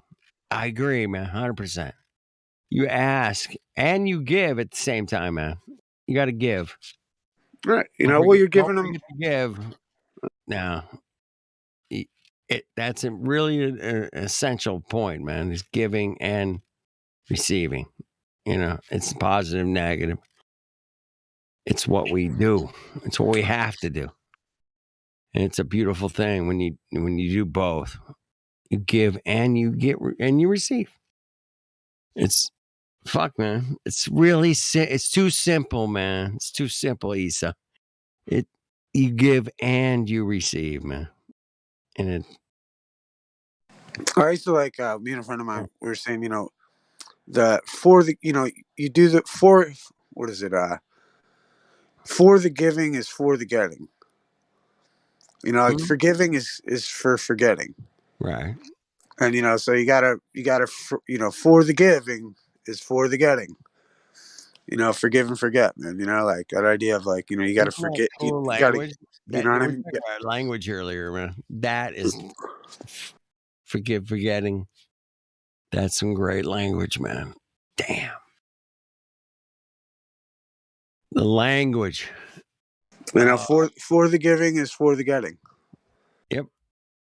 And it's like anything in life, man. If you go out and hustle up some really nice wood and light a nice fire, go fishing, hopefully you'll catch a fish, man. These days, man. But back in the day, man, I've heard stories of guys there were so many fish. It was like nothing. It was like shooting them in a barrel. Dude, in the counties what's crazy to me is like you think to yourself like, oh wow, poor Earth and poor everything and like, dude, I'm not. Yeah, dude, like in every rural county, like that deer hunts, like 500 deer in each little town has been killed. You know what I mean? Like, dude, so many deer, so much, dude. The Earth is just full, man. We're good. Dude. Just pours it out, man. And fishing is amazing, man. I mean, you catch a fish and it's flopping around on the sand there, man. And you got to gut it right there. Oh, man. An experience you'll never forget. You won't forget that, man. You have to kill another thing to live. And it's a serious trip, man. That's why vegetarianism is popular. Because, killing a fish is a mean thing, man. I looked the thing in the eye, man. I had to fucking kill it right there. You know what was weird? The first time I killed a fish, I was like, why is the blood red? Right? Right. I was like, am I killing a family member here? This is weird. Red blood? Weird, I thought it was supposed to have like blue or something not human looking. But then I'm like, well, bears and shit. So, you know. I like your thing. A lot of thinking, red-blooded animals, so whatever. You know, when you have to kill something to survive, man, that's a heavy trip, man. You got to carry that. Sure. I'm not saying I'm like perfectly immune to it. I'm saying that it's Immune something to you hunting? have to think about. That's all. You're not immune to hunting? Well, I guess that's a good thing. I've done it, man. I killed a fish right on the beach, gutted it, fucking, threw it in the cooler. It was. Well, yeah. It cut the fucking head off. Yeah, they fucked the head. I don't need the fucking head. You know what would really suck? Getting killed, snagging a marlin out of the ocean. That thing just stabs you. You know what I mean? Mm-hmm. That would be so horrible. So when you fish on the beach like that, yeah, what kind of fish do you catch that are edible and enjoyable to be eating? I like trout myself. I like trout too, but you don't catch them in the ocean, do you? No. Flounder, man. Flounder. All fucking day. All day long flounder. Really? He's a baby. Is that a Disney character? I just wonder what you guys catch if any of you have fished on the beach. Flounder and stripers out here. Yeah, I'm on the West Coast, Utah, Arizona. East Coast. Yeah, and then the creeks and the lakes and the reservoirs around here. Yeah, there's trout, catfish, catfish. perch. Hey, man, if you cook catfish right, man, I think the tastiest fish, and they're not big, so you got to eat a few of them if you really want to get a belly full, but it's Colorado Rocky Mountain rainbow trout. That is my favorite fish. Leaps and bounds. There's nothing better than flounder, in my opinion. For seafish. That's because I've never had it, is why I didn't say it. Yeah, probably. I know rainbow trout's good, man. I've cooked it up. I was catching some over the summer. Tell me more about flounder, man. Tell me more. An interesting fact about flounder is that they're born with their eyes on either side of the head, and then they lie on the ground, and the eye, whatever side they lie on, the eye on the bottom migrates to the top of the head. What? Yeah. So like if you have, that's why they call it soul fish or whatever. Like it's like cause it's white on the bottom and covered on, has color on the top. And it does that for camouflage. But when it's born, it has two eyes on either side of the head. And then when it picks a side, that's kind of what I've heard makes a difference. Check this out. Which makes a difference between out of here. So what makes the difference? What makes the difference between a fluke and a flounder is what. You're killing me, bro. Is what side the fish chooses to lie its side down on. Wait, is flounder like a thing the fish does, or it is the name of the fish too? No, it's the name of the fish. Name of the fish is the flounder. Okay. They lay on the bottom of the ocean. Just lay there. Yeah. So they lay on the bottom of the ocean for camouflage, and the bottom of them are white, and the top of them are camouflaged. And go ahead. So when it's born, it chooses a side, and then the eye on the bottom side goes across the face to the top side. That's so science fiction, bro. So when they swim around in circles because they can only see one direction. Yeah, they swim down around the curve. That's what they do. Yeah, okay. Oh, shit, man. Oh, my God. You're floundering me quite a bit on this, I can tell. Thank you for explaining the flounder fish. Yeah. Oh, he fucking floundered me all to hell, I'll tell you. I love that story. Oh, yeah, I used to go fishing all the time, like in the evening, and we used to go and cast out, and like you wouldn't catch shit. And then there was this one kid who had a fucking kayak, and he'd go out like 20 feet past where he could cast from the shore and catch all the fish for like 5 minutes, and then come back in, and you're like, "Fuck you, dude." Well, yeah. Did you just go buy a cheap kayak? Yeah, You're right there with him. yeah, I know it. I didn't, but yeah, you're right though. No, I used to catch plenty right off the shore, man. Give all the trimmings to my dog, and then fucking cook up flounder. Catch 2 or 3 of them. I used to be all legal as hell with it too. But so are they pretty good sized fish, or? They can be. They can be. You know. But I mean, it was all like illegal fishing. You know, I grew up fishing down on the shore. It was, I don't know. It's illegal to fish on the shores. What? Without a license. Okay. Need a license. Oh, I see. I never got one when I was down there. But now I got all that shit. When I see people fishing off the Santa Monica Pier and shit, when I've been to California dozens of times, what are they catching off the pier? Halibut. Same thing. Actually, I don't know. Well, you know what's weird? Flounder. In the East Coast, we call them flounder. And then in the West Coast, they have a bigger fish, but it's just like flounder, and it tastes just like flounder. It's halibut. So, did they have the eyes on one side of their head there too? I don't know, to be honest. That's a great point. I don't know. Yes. That's got to be the strangest fucking thing I've ever heard. I'm not so sure. Yes, they have soul there too. You might be pulling my leg. That's fucking. Got to work through this. No. That's the crazy part. Is the fluke is on the left side. The flounder's on the right. That's what I've heard. So that's the only difference between a fluke and a flounder. I know there's some other fish. I think that they're called. There's so many fucking fish, dude. I don't even know. But I think there may be another fish that's called a fluke. But I've heard the differences which side the eye goes on. It's a very high-end fish, and it's very dangerous to fish for because these things weigh a couple 100 pounds or up to a couple 100 pounds. And what's that? Which one? Halibut.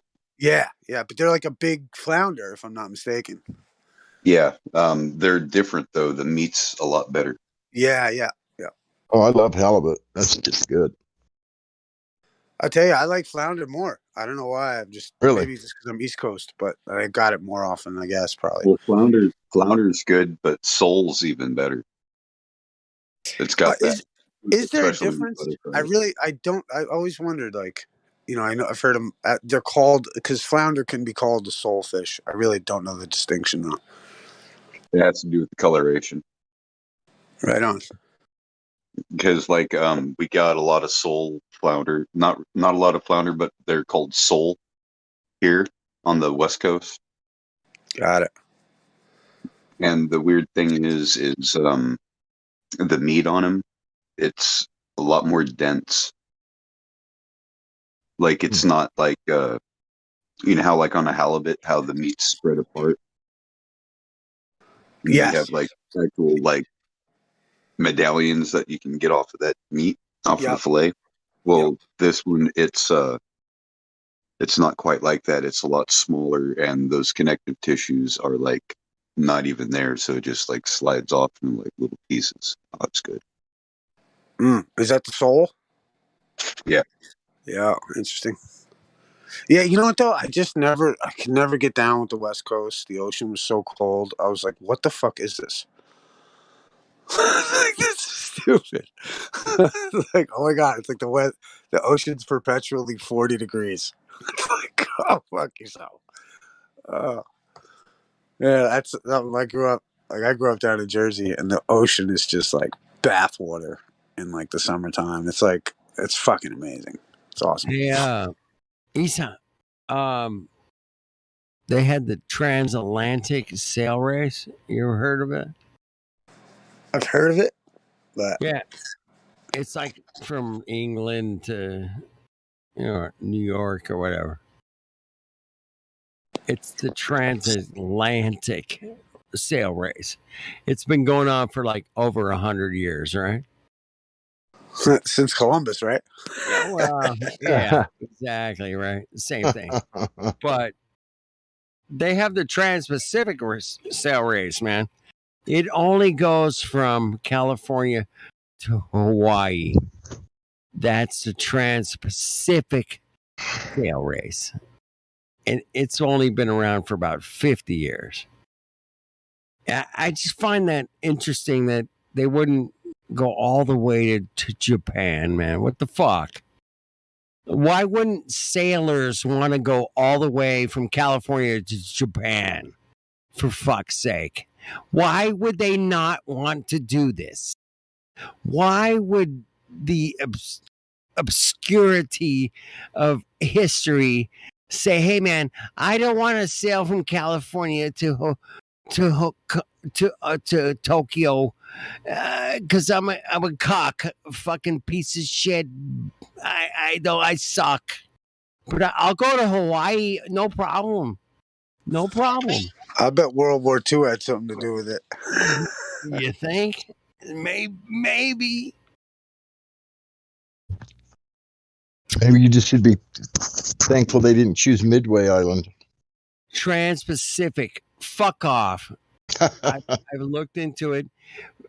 Trans-Pacific sail race is fucking bullshit, and the transatlantic is fine. Yeah. There's like an old fucking news clip where it's like, here we are in 1940, ready to go off to Japan, to the mainland. Today for the Intercontinental Pacific Intercontinental Pacific sailing race. Yeah, right, straight into a war zone. Yeah, okay. Exactly. They'll be welcomed at the shores of at the island of Midway. Yeah, they'll be welcomed with a 50 caliber. Right. You know what I mean? They wonder, and you wonder why they don't do the Trans-Pacific to Japan. Hey, I'm just saying, man. Transatlantic, Trans-Pacific. That I'm talking about sail racing, man. I'm not trying to, It's like somebody's pronoun. I'm Trans-Pacific. I'm Trans-Pacific. Don't you know? I'm Trans-Pacific. Holy. But no, man. They don't fucking race from fucking California. Pacifically trans. Shit.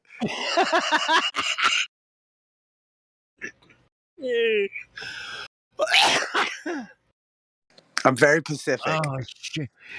He's so politically correct. Are you sure you're not just trying to say specific? Specifically trans. I mean, yeah. I wish. That's it. And they're like, wish. I totally wish that's what I that said. the AI could follow our conversation. If the AI can follow this conversation, oh, they can. They're way ahead of us. Come on, listen. They're way ahead of us. No, they can't follow. No, we're way ahead of them, man. They got every move. They got every one of our moves. I'm talking about. Man, I'm hanging out with Issa and God right now. Okay, I know God for a fact that we are crushing their paradigm, man. I know we are, man, in some weird way. No, you know what it is that, and I know we're crushing those motherfuckers, and we don't even know it. We don't even fucking know. Well, like, how remember that they can't these they can't detect nuance. We're crushing them. They can't detect nuance, and that's the thing. And you can tell that by talking to the, like the robots that come out here talking about certain shit. And it's like, they don't understand comedy. They don't get nuance. They don't get it. That's how, and that's how they'll never compete. I don't think. Never. They'll never conquer us, man. And we have that power. Motherfuckers. Yeah, see, like, that's the thing too, is like when people get into the idea of like, oh, language is this, that, and the other thing, it's like the fact that it's that complex is what allows us to move and navigate through their shit. Yep. So it's like the fact that it's so complex is a good thing. Yeah. It's just, you got to get up to speed with the game and like the language game and I don't know. And Issa, there is a good side and a bad side, man, to the same information, right? Well, that's like, I love that line. What's good for the spider is chaos for the fly. Mm-hmm. Exactly, man. Yeah. The web would be fucking pretty The much web chaos is for anyone. chaos, dude. The web, the World Wide Web. That's what we're on right now. That's a big fucking web. There's no Hey, escaping that. dude, I saw the World Wide Web 25 years ago, and with my own two eyes, I knew that You knew these what was kind of coming. conversations were possible, man. And I'm very thankful to have these conversations. I mean, it just still blows my mind to think that we're talking to somebody halfway across the plane, dude, and it's you're 10,000 instantaneous. miles away. It's instantaneous. We're hanging out. Shut the Fuck. fuck up. Fucking That crazy. is that's power, man. That's power. And they've used it for us and against us at the same time. And it sucks, man. We are in a web. We're in a web. The Fully World monitored. Wide Web. Fully monitored. We are in the World Wide Web. And that's it, man. Well, yeah, but that's why the distinction is like, it's like when you're like, you know, like to hear your brother say, you know, totally monitored and all this. It's like, you know, well, I put it to you like this. It's like, and I mean this, you know, whatever. It's like the idea of like, but, you know, what are they monitoring? You know, they're monitoring, you know, the aspects of like, let's say your body, your analytics, you know, what you're doing with these things. But this, you know, in one sense, it's like, but aren't all these things owned by God anyway? And so if all things are owned by God, then what they're listing is not even theirs anyway. And also, you know, in the concept of like, what are they monitoring, you know, outside of like let's say like if you are someone that lives in your body, right? You're a spirit that lives in your body. They can't monitor that. All they can monitor is like the shadow of what the spirit does, which is all we can see, right? So like, you know, they don't really see shit. They just monitor like the reactions of what you the spirit are doing in the physical world. They don't have any authority over it. All they can do is monitor it. It's like someone who's like someone who's watching a camera of you, or you know what I mean? I don't know. I don't want to. It's, you know, whatever. It's like your TikTok. Like it's like someone. It's TikTok. like someone watching. You know what it's like? It's like watching like a celebrity get into their Lamborghini, surrounded by other cars in their garage. And guess what? You still can't drive the Lamborghini. You still can't, like, you know what I mean? It's their shit. You know what I mean? Like, and I think like the fear mongering of the idea that they have complete control over everything and that it matters is what we need to dispel, because there's this, like, again, to get back to the legal shit, and Dude, there's I'm so on the page. there's practical and there's philosophy, and you can't get to the practical stuff until you understand the philosophical stuff. And I just mean that in the sense of like, I wouldn't be you know, what are they monitoring, I guess is my point. And they're just monitoring things, and that's not you. Dude, I used to watch Alan Watts sit there and go, hey man, I'm out here, you know, telling you how to be a better human being, for fuck's sake. I'm not doing nothing, man. I'm just, you know, think about everything you do. You know, basically. That's what he was teaching. You have to look at everything you do in life. Well, yeah, look at it like this, right? You live in an ecclesiastical system, you know, meaning that it's a Christian system, you know, and so like it's all run by, you know, it says in the courtroom, in God we trust. It says in the money, in God we trust. Says on like your money, for fuck's sake. Right. It's like, so the idea is, in God we trust. I'm right there on the $1 bill. I swear. So like, if you recognize that you gave over the birth certificate to the Federal Reserve so that they could print money for you to go work with, and then they gave you a United States citizenship as collateral for the debt that they owe you. Then they trick you. Then they trick you into thinking you're the citizen that owes on the debt to yourself. And because of that lack of knowledge for the people, they suffer. Yep. They because suffer. commercial code says like, hey, like, okay, great. So you filmed this, that, and the other thing. You've got data on this. You've got a mesh network that knows where my phone was. You've got this, that, the other thing. Okay, cool. Do you have a genuine accusatory charging instrument for my inspection? Because No, like, they have to operate under a protocol. And once yes, you they do. understand their protocol and you Right. understand the philosophy that dictates and surrounds it, Exactly. you're Once free. you know You're that, fucking free. you're free. Hey, man, I'm free. I'm totally free, Issa, bro. I'm free from their consciousness, man. And that is above any law. And you know that, bro. You know it. The issue though, the issue is like, you can make drunk proclamations. I You could know what do I mean? But the problem Dude, is like this is that we need, I mean, and we can all make those grandiose proclamations, and Yep. we are deserving of some of those titles. But the point is that Yes.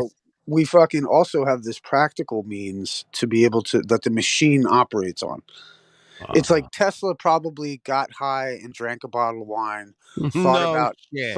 how he could invent the radio, but then he probably put down the wine and put down the whatever it was and got to work. Yeah, you got to work, bro. I agree 100%. Get to work. Well, it's like, you can have like the drum. I'm It's a like, worker. a great line is, are you trespassing or poaching? You know what I mean? Like, that's just such a great counter. Like, I literally had a friend that these, officers came on their thing and they wanted to search the property, and boy was trying to be nice for up until, 5 minutes. He was cordial. And like, and I told him this line, are you trespassing or poaching? And the guy was like, well, do you mind if we have a look around? And my guy didn't know what to say. And he just said, well, are you trespassing or poaching? And the guy said, have a nice day, and fucking left. So, you could sit there and be like, you can't come on my lawn. That's tyranny. What you're doing is unconstitutional. I do not consent. Well, they're going to fucking mow your shit down. But if you say, are you trespassing or poaching? They go, yeah, I don't have any fucking authority. Why is that, man? Why is poaching different than trespassing? Well, that's up for them to decide. But either one, it's a crime to be doing on my property without having a fucking warrant, right? Yeah. So, I mean, if you're going to come on somebody's property and like, you're going to just, if you want to have a cup of tea and take the badge off, that's fine. But you know what I mean? If you're coming on official business, well, then let's do this. Where's the charging instrument? Where's the fuck? You know what I mean? Like, because are you coming over to fucking be my friend, or are you coming over on official business? You mentioned, it's nothing personal. That kind of attitude, you know what I mean? Like, charging instrument. A charging instrument. Right. Like, think of it like this. You live in a system of checks and balances. It's called banking. Yeah. That's where we live. Well, you live in your body, right? But the idea is like that we actually like have this system that has rules that once we understand it, you really, it's like, how can you, it's like trying to squeeze sand. They can't hold on to something like that.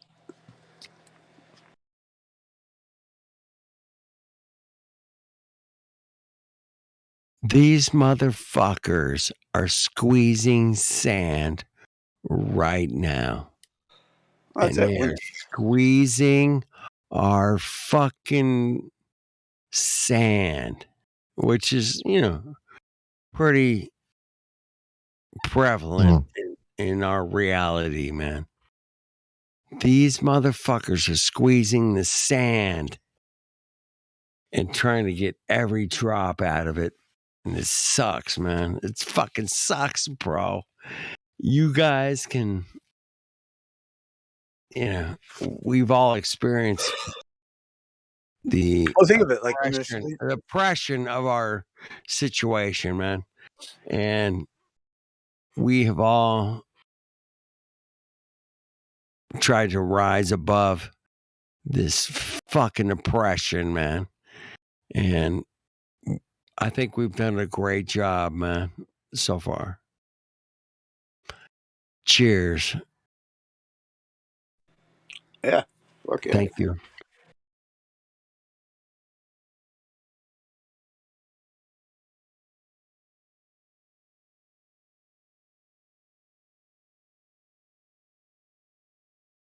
We have a fight that wants to know what's going on in the world. We want to know what our world's made of. We want to know where it came from. And and and that's the same fucking thing they play on. We want to actually know and validate what they've told us.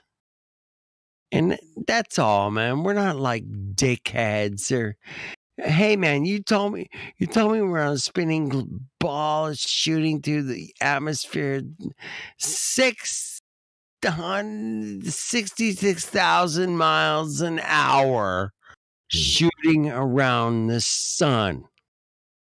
We are cruising at 66,000 miles an hour.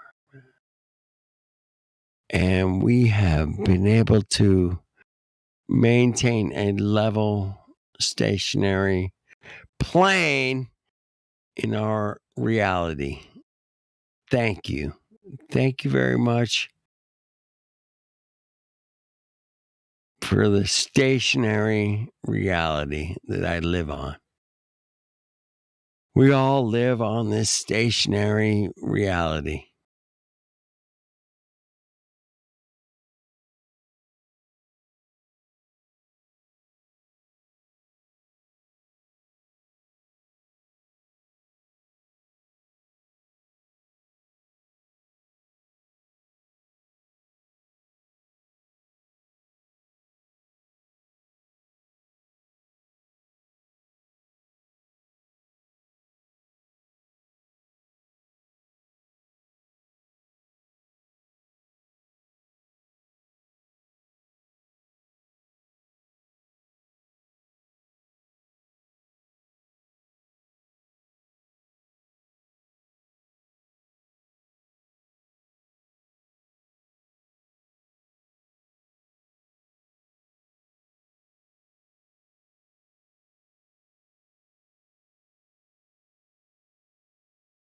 What happened? Mic check, mic check.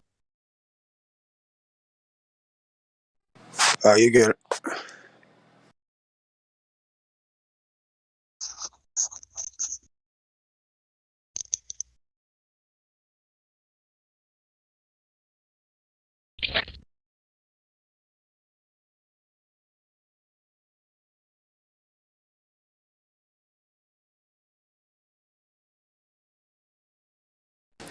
I guess they opened up a IRS investigation on Hunter Biden in like 2019.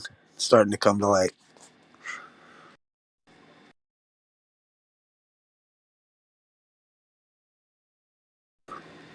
Interesting. Repercussions. What's that?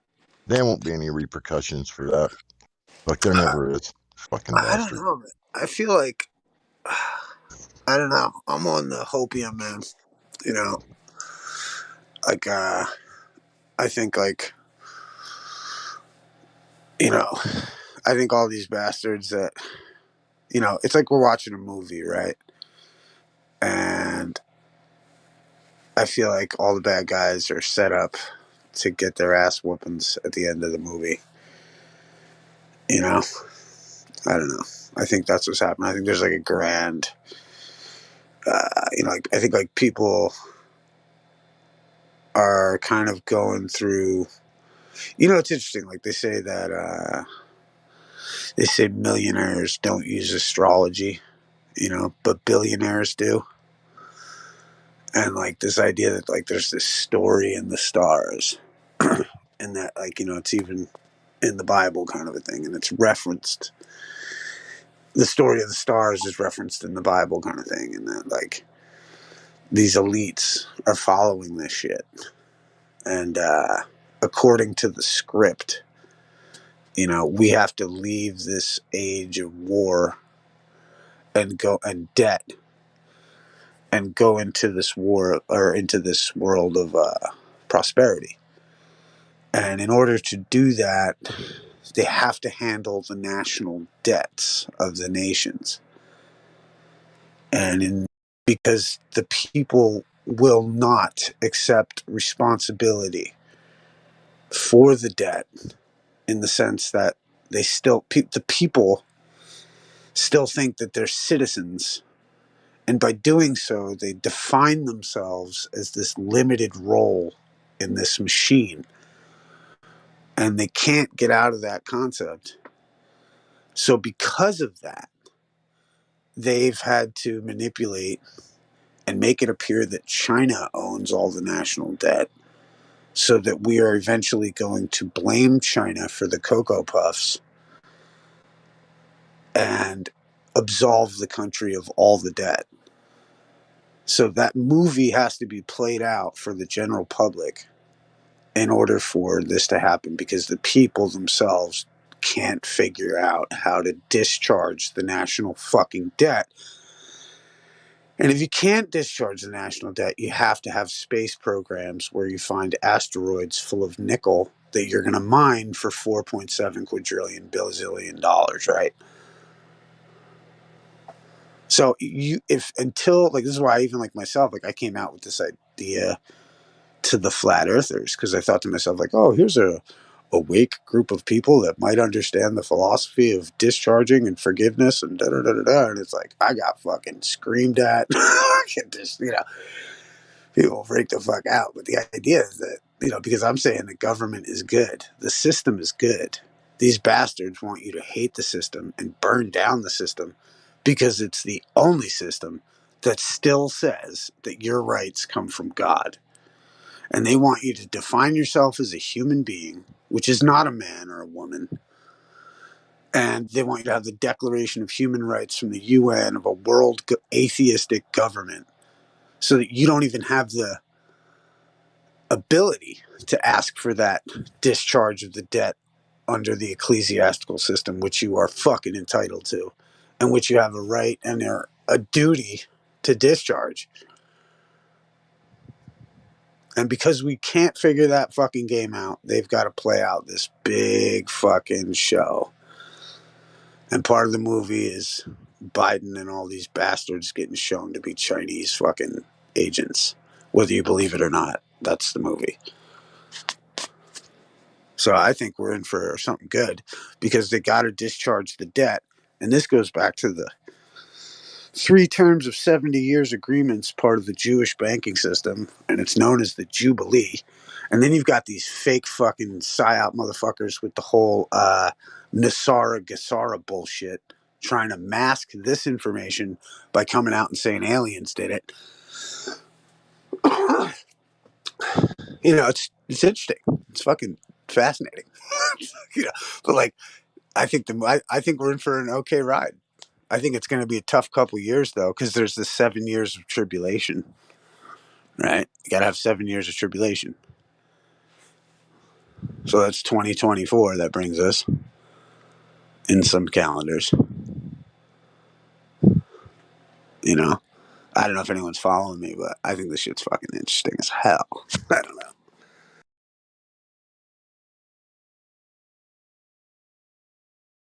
Oh, I'm listening. I just don't know how well I'm grasping. I mean, I guess I'm understanding what you're saying, but what don't you understand? Because the part about trying to blame it on China, that we owe them all this money and actually we don't. And okay, here's the thing. So let's say whether under any country under the IMF, which the Federal Reserve is under, which every other fucking country is under. It's why they entered Iraq and Iran and fucking labeled North Korea a fucking terrorist state, because they wouldn't join the IMF. So under the IMF, right, all things, I mean, I don't know if you need to I'll walk through it if you want, but all things go back to Rome. Can we agree to that? Yeah. Okay, so if that's the case, you have the Roman Pope Church on top of it all. They are an ecclesiastical system. They believe that God fucking put his children on the earth and the Messiah is coming back, and they don't know who it is. So what they do is they say, okay, every child born, because we don't know if you're a fucking son of Adam or not, we're going to give you this certificate, which is part of, do you know about Sestagave trusts? The trust that enslaves your body, is that what you're talking about? That gives ownership? I'll explain it. The Sestagave Trust was an old trust for the king who had warriors that went to war for him. Now, when his soldiers went to war for him, those soldiers had children that lived in the houses back in the kingdom. So when those men went off to war, they got a right to a certain amount of wealth based on what they did and what they sacked, right? So they, the king had his people give the children of those warriors a certificate. At the certain age of being an adult, they could take that child of that warrior, of that king, could go to the king's treasury, show the ticket, and be given the wealth that was his father's. That's what the Sestagave Trust was the idea that there was this going to be something held for my family because I'm going to go off to fight for you. And that certificate was given to the child so that he could go and get his wealth from his father. Now, in 1933, now, in one sense, it's in our system. I mean, I'm jumping way ahead now. Because our system is ecclesiastical and they don't know if you're from God, they cannot say that you're not. They don't know. They believe in a creator. They know God works in mysterious ways. They don't know who the fuck you are. But they know that you live in their kingdom. Your fathers at some point went and fought for this kingdom in this fucking storyline. So therefore, they gave you a birth certificate. Or at birth, they gave you a certificate, which we call the birth certificate. Now, because of the third time that we entered into a 70-year negotiation of debt with the British Empire, right? The United States Revolutionary War, they owed in 1860s. They didn't pay, so they took the collateral of the slave. They made the slave a United States citizen, which is not protected under the first 8 amendments of the federal Constitution. 3/5, anybody? So the U.S. citizen is just collateral on the national debt. That's what I just said. That's what I said in the very beginning. So your body is owned. You are collateral for in a slave state sort of a way. Right. Well, here's the thing. It's like, if I ask you, are you a United States citizen? What might you say? Well, I might say, yeah, I understand. My understanding is that I thought I was. Okay, I mean, here, I'll give you a better response, just something that nips it right in the bud. My response is it a crime to be one? Because that's a dilemma that an officer can't quite handle, can he? Is it a crime to be one? Well, if it isn't, then carry on. But I just put it like this, is that if you define yourself as a citizen exclusively over being a dad, over being over being something else, then you've defined yourself in that limited capacity. And the facts are that the United States citizen was first issued to the quote unquote freed slave so that they could have limited rights and be collateral on the national debt. So the thing is, in our case, now we have an instrument that we're given. Because we live under socialism, we give that system to the IMF to monetize, to put money into the system so that you can go work for it. So therefore, the whole system flourishes because of your efforts to put the birth certificate in. This is why they need general amnesty. This explains the immigration crisis. You've got two things. You've got an immigration living here that's sending all the fucking money to other countries. So now the physical currency isn't even in the fucking market to fucking get. for the worker who put up his birth certificate, right? So what they want is general amnesty so they can let all these illegals in, and then they can take their fucking birth certificates and monetize it and put it back in the economy. But then these dipshits are all taking that money and sending it to other places anyway. So the point is that they have this game going on. Now, when they come to your citizen and they charge that citizen with, like, something, if you were the one who gave them the loan or gave them the value, which they then turned around and printed money at interest with, right? The workers can never pay that interest back, right? Am I making sense still? I hope you're following me. Yeah, I'm following you. Like,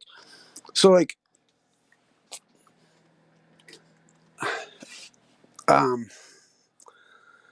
trying to think of where I'm at in this. So the idea is that if you were the one who gave them the value and then they printed that money, the idea that there's never going to be enough money to cover the interest rate tells you that something's up, right? Because you can't, if I give you $1 and then now $1.01 is owed, there's only $1 in the marketplace.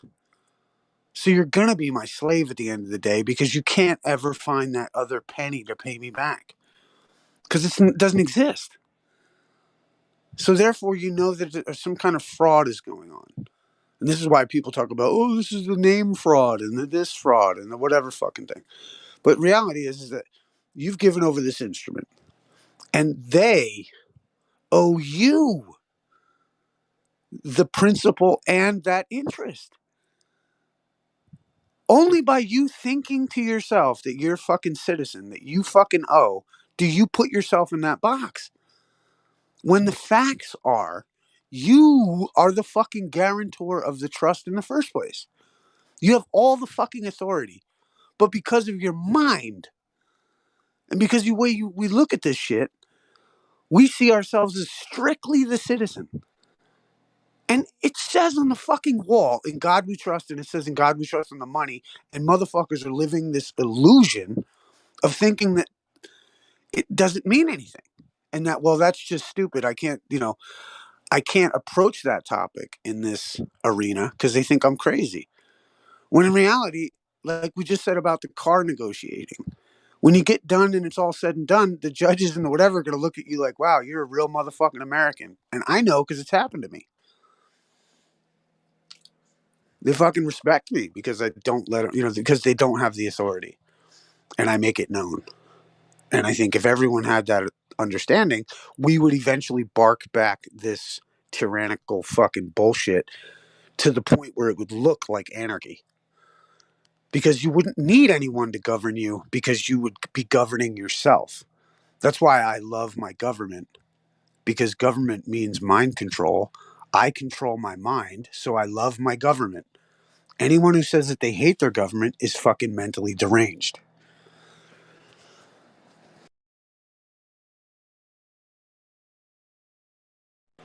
But I mean, I will specify any of these points if I didn't get my point across. Well, it still breaks down for me, it breaks down that what you're saying is that because we are part of this system and we've turned over our birth certificate or the certificate of citizenship or however you want to look at it, as we've willingly allowed ourselves to become part of the system, then they, instead of us owing them, they actually owe us, but they've turned it around somehow. Right. I look at it, the best way of looking at it is like, imagine if like you are a major investor and you own a particular building. And like, and there's like, a company that operates in that building and you own that too. Okay. Now let's say you go into that building and you walk in there and you go to the front desk and you say, hi, where's the president's office? and they're going to say, sir, that's you're going to have to sit down over there and wait 5 minutes, and somebody will come and talk to you.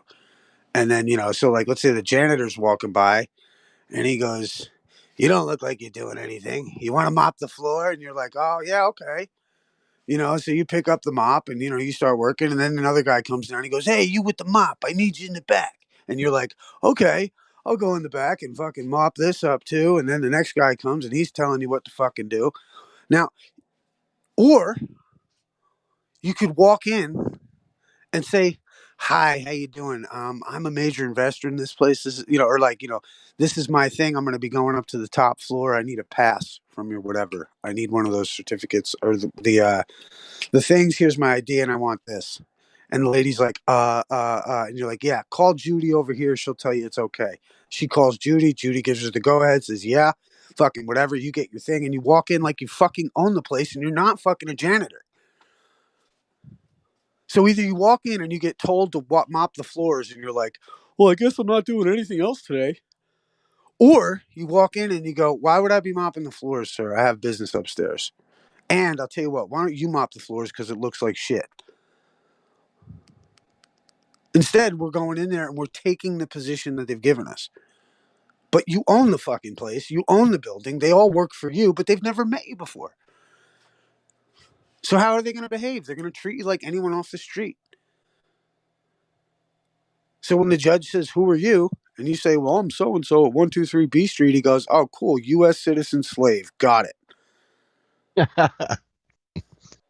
You know what I mean? But when you show up as the priority security interest holder and your paperwork looks right and everything's in the docket like it's supposed to be, and nobody's responded under notary seal proving that they didn't deny equal protection due process of law for making a traffic stop without probable cause of a crime having been committed, and upon proof of claim that the officer didn't accept liability, if they didn't come back on that and there's a motion before the court to dismiss and I'm standing there as the priority security interest holder appearing specially, not generally, to discharge any fucking encumbrances on the collateral, that's fucking a lot different, man.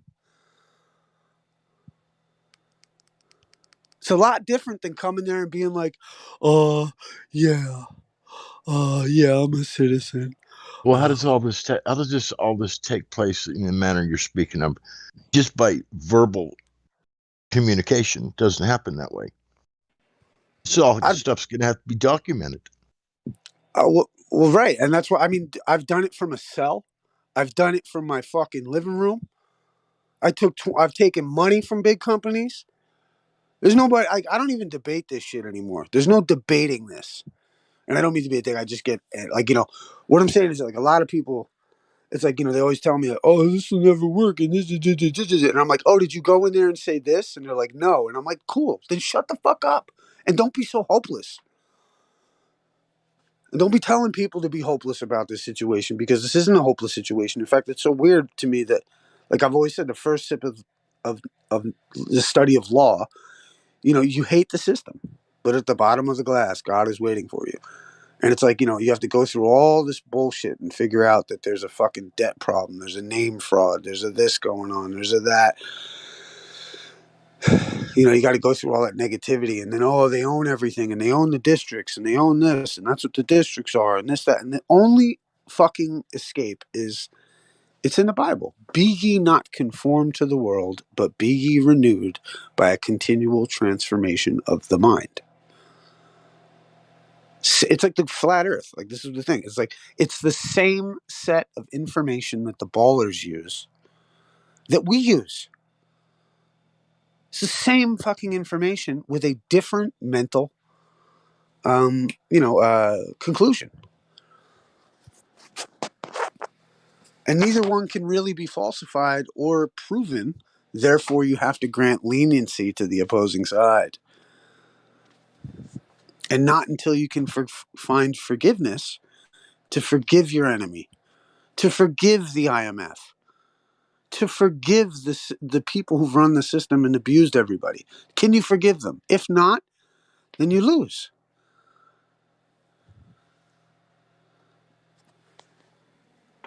That's why that's a pretty tall order to try and forgive those bastards. That's right. But it's for us. It's not for them.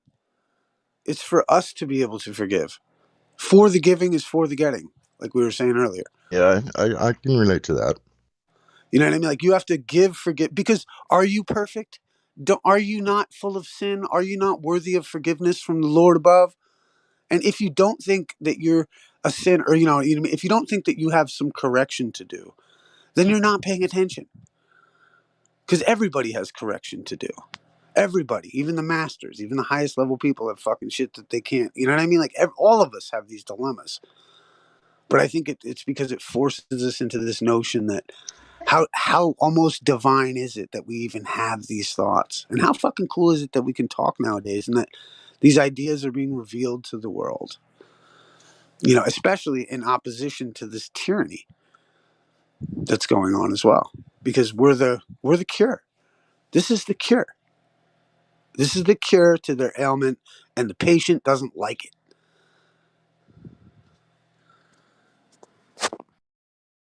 Nobody likes being told. Like, it's like, I love that line again. Back to Caesarian, man. Like, I used to listen to it all the time. It's like the idea of like, it's not that you were sold a lie that really gets people.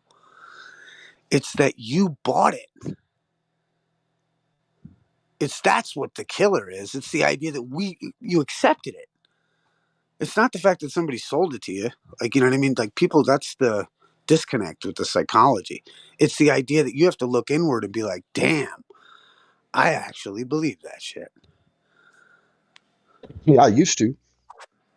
Right, and that's the difference. And that's why knowing how easily tricked we are, that's why you have to ask for forgiveness, because you're like, whoa, I don't know if I'm wrong right now.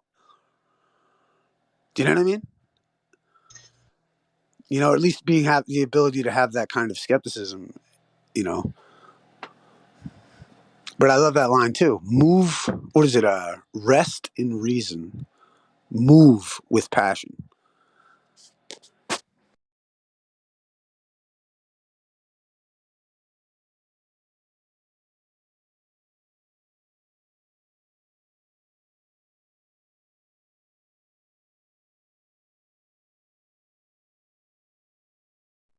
But yeah, I think these ideas are some of the, coolest, most interesting ideas. And the coolest part is that, like, it doesn't matter in a big way if anybody gets it. You know what I mean?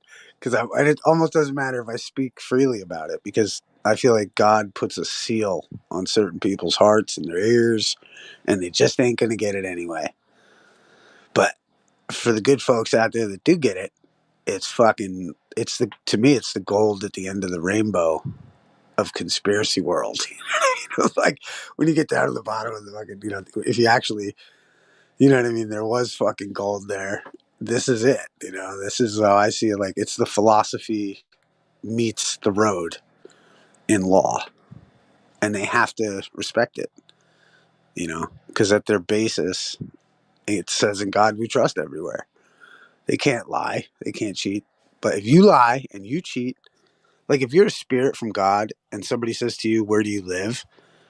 And you say anything other than in my body, that's a testimony against God worthy of death. So why do you think you're going to win in court? In God we trust everywhere.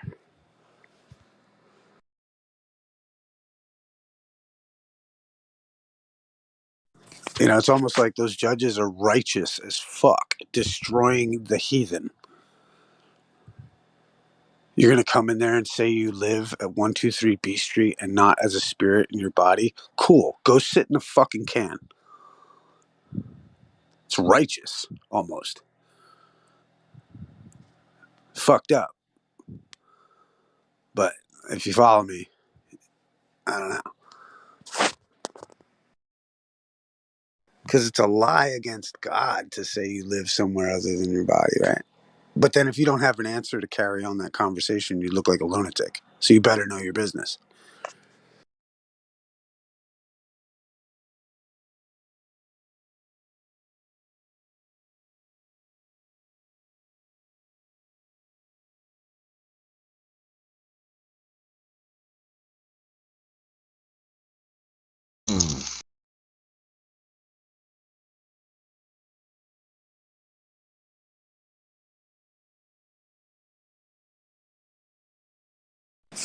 I always like that idea of like it's the same set of facts.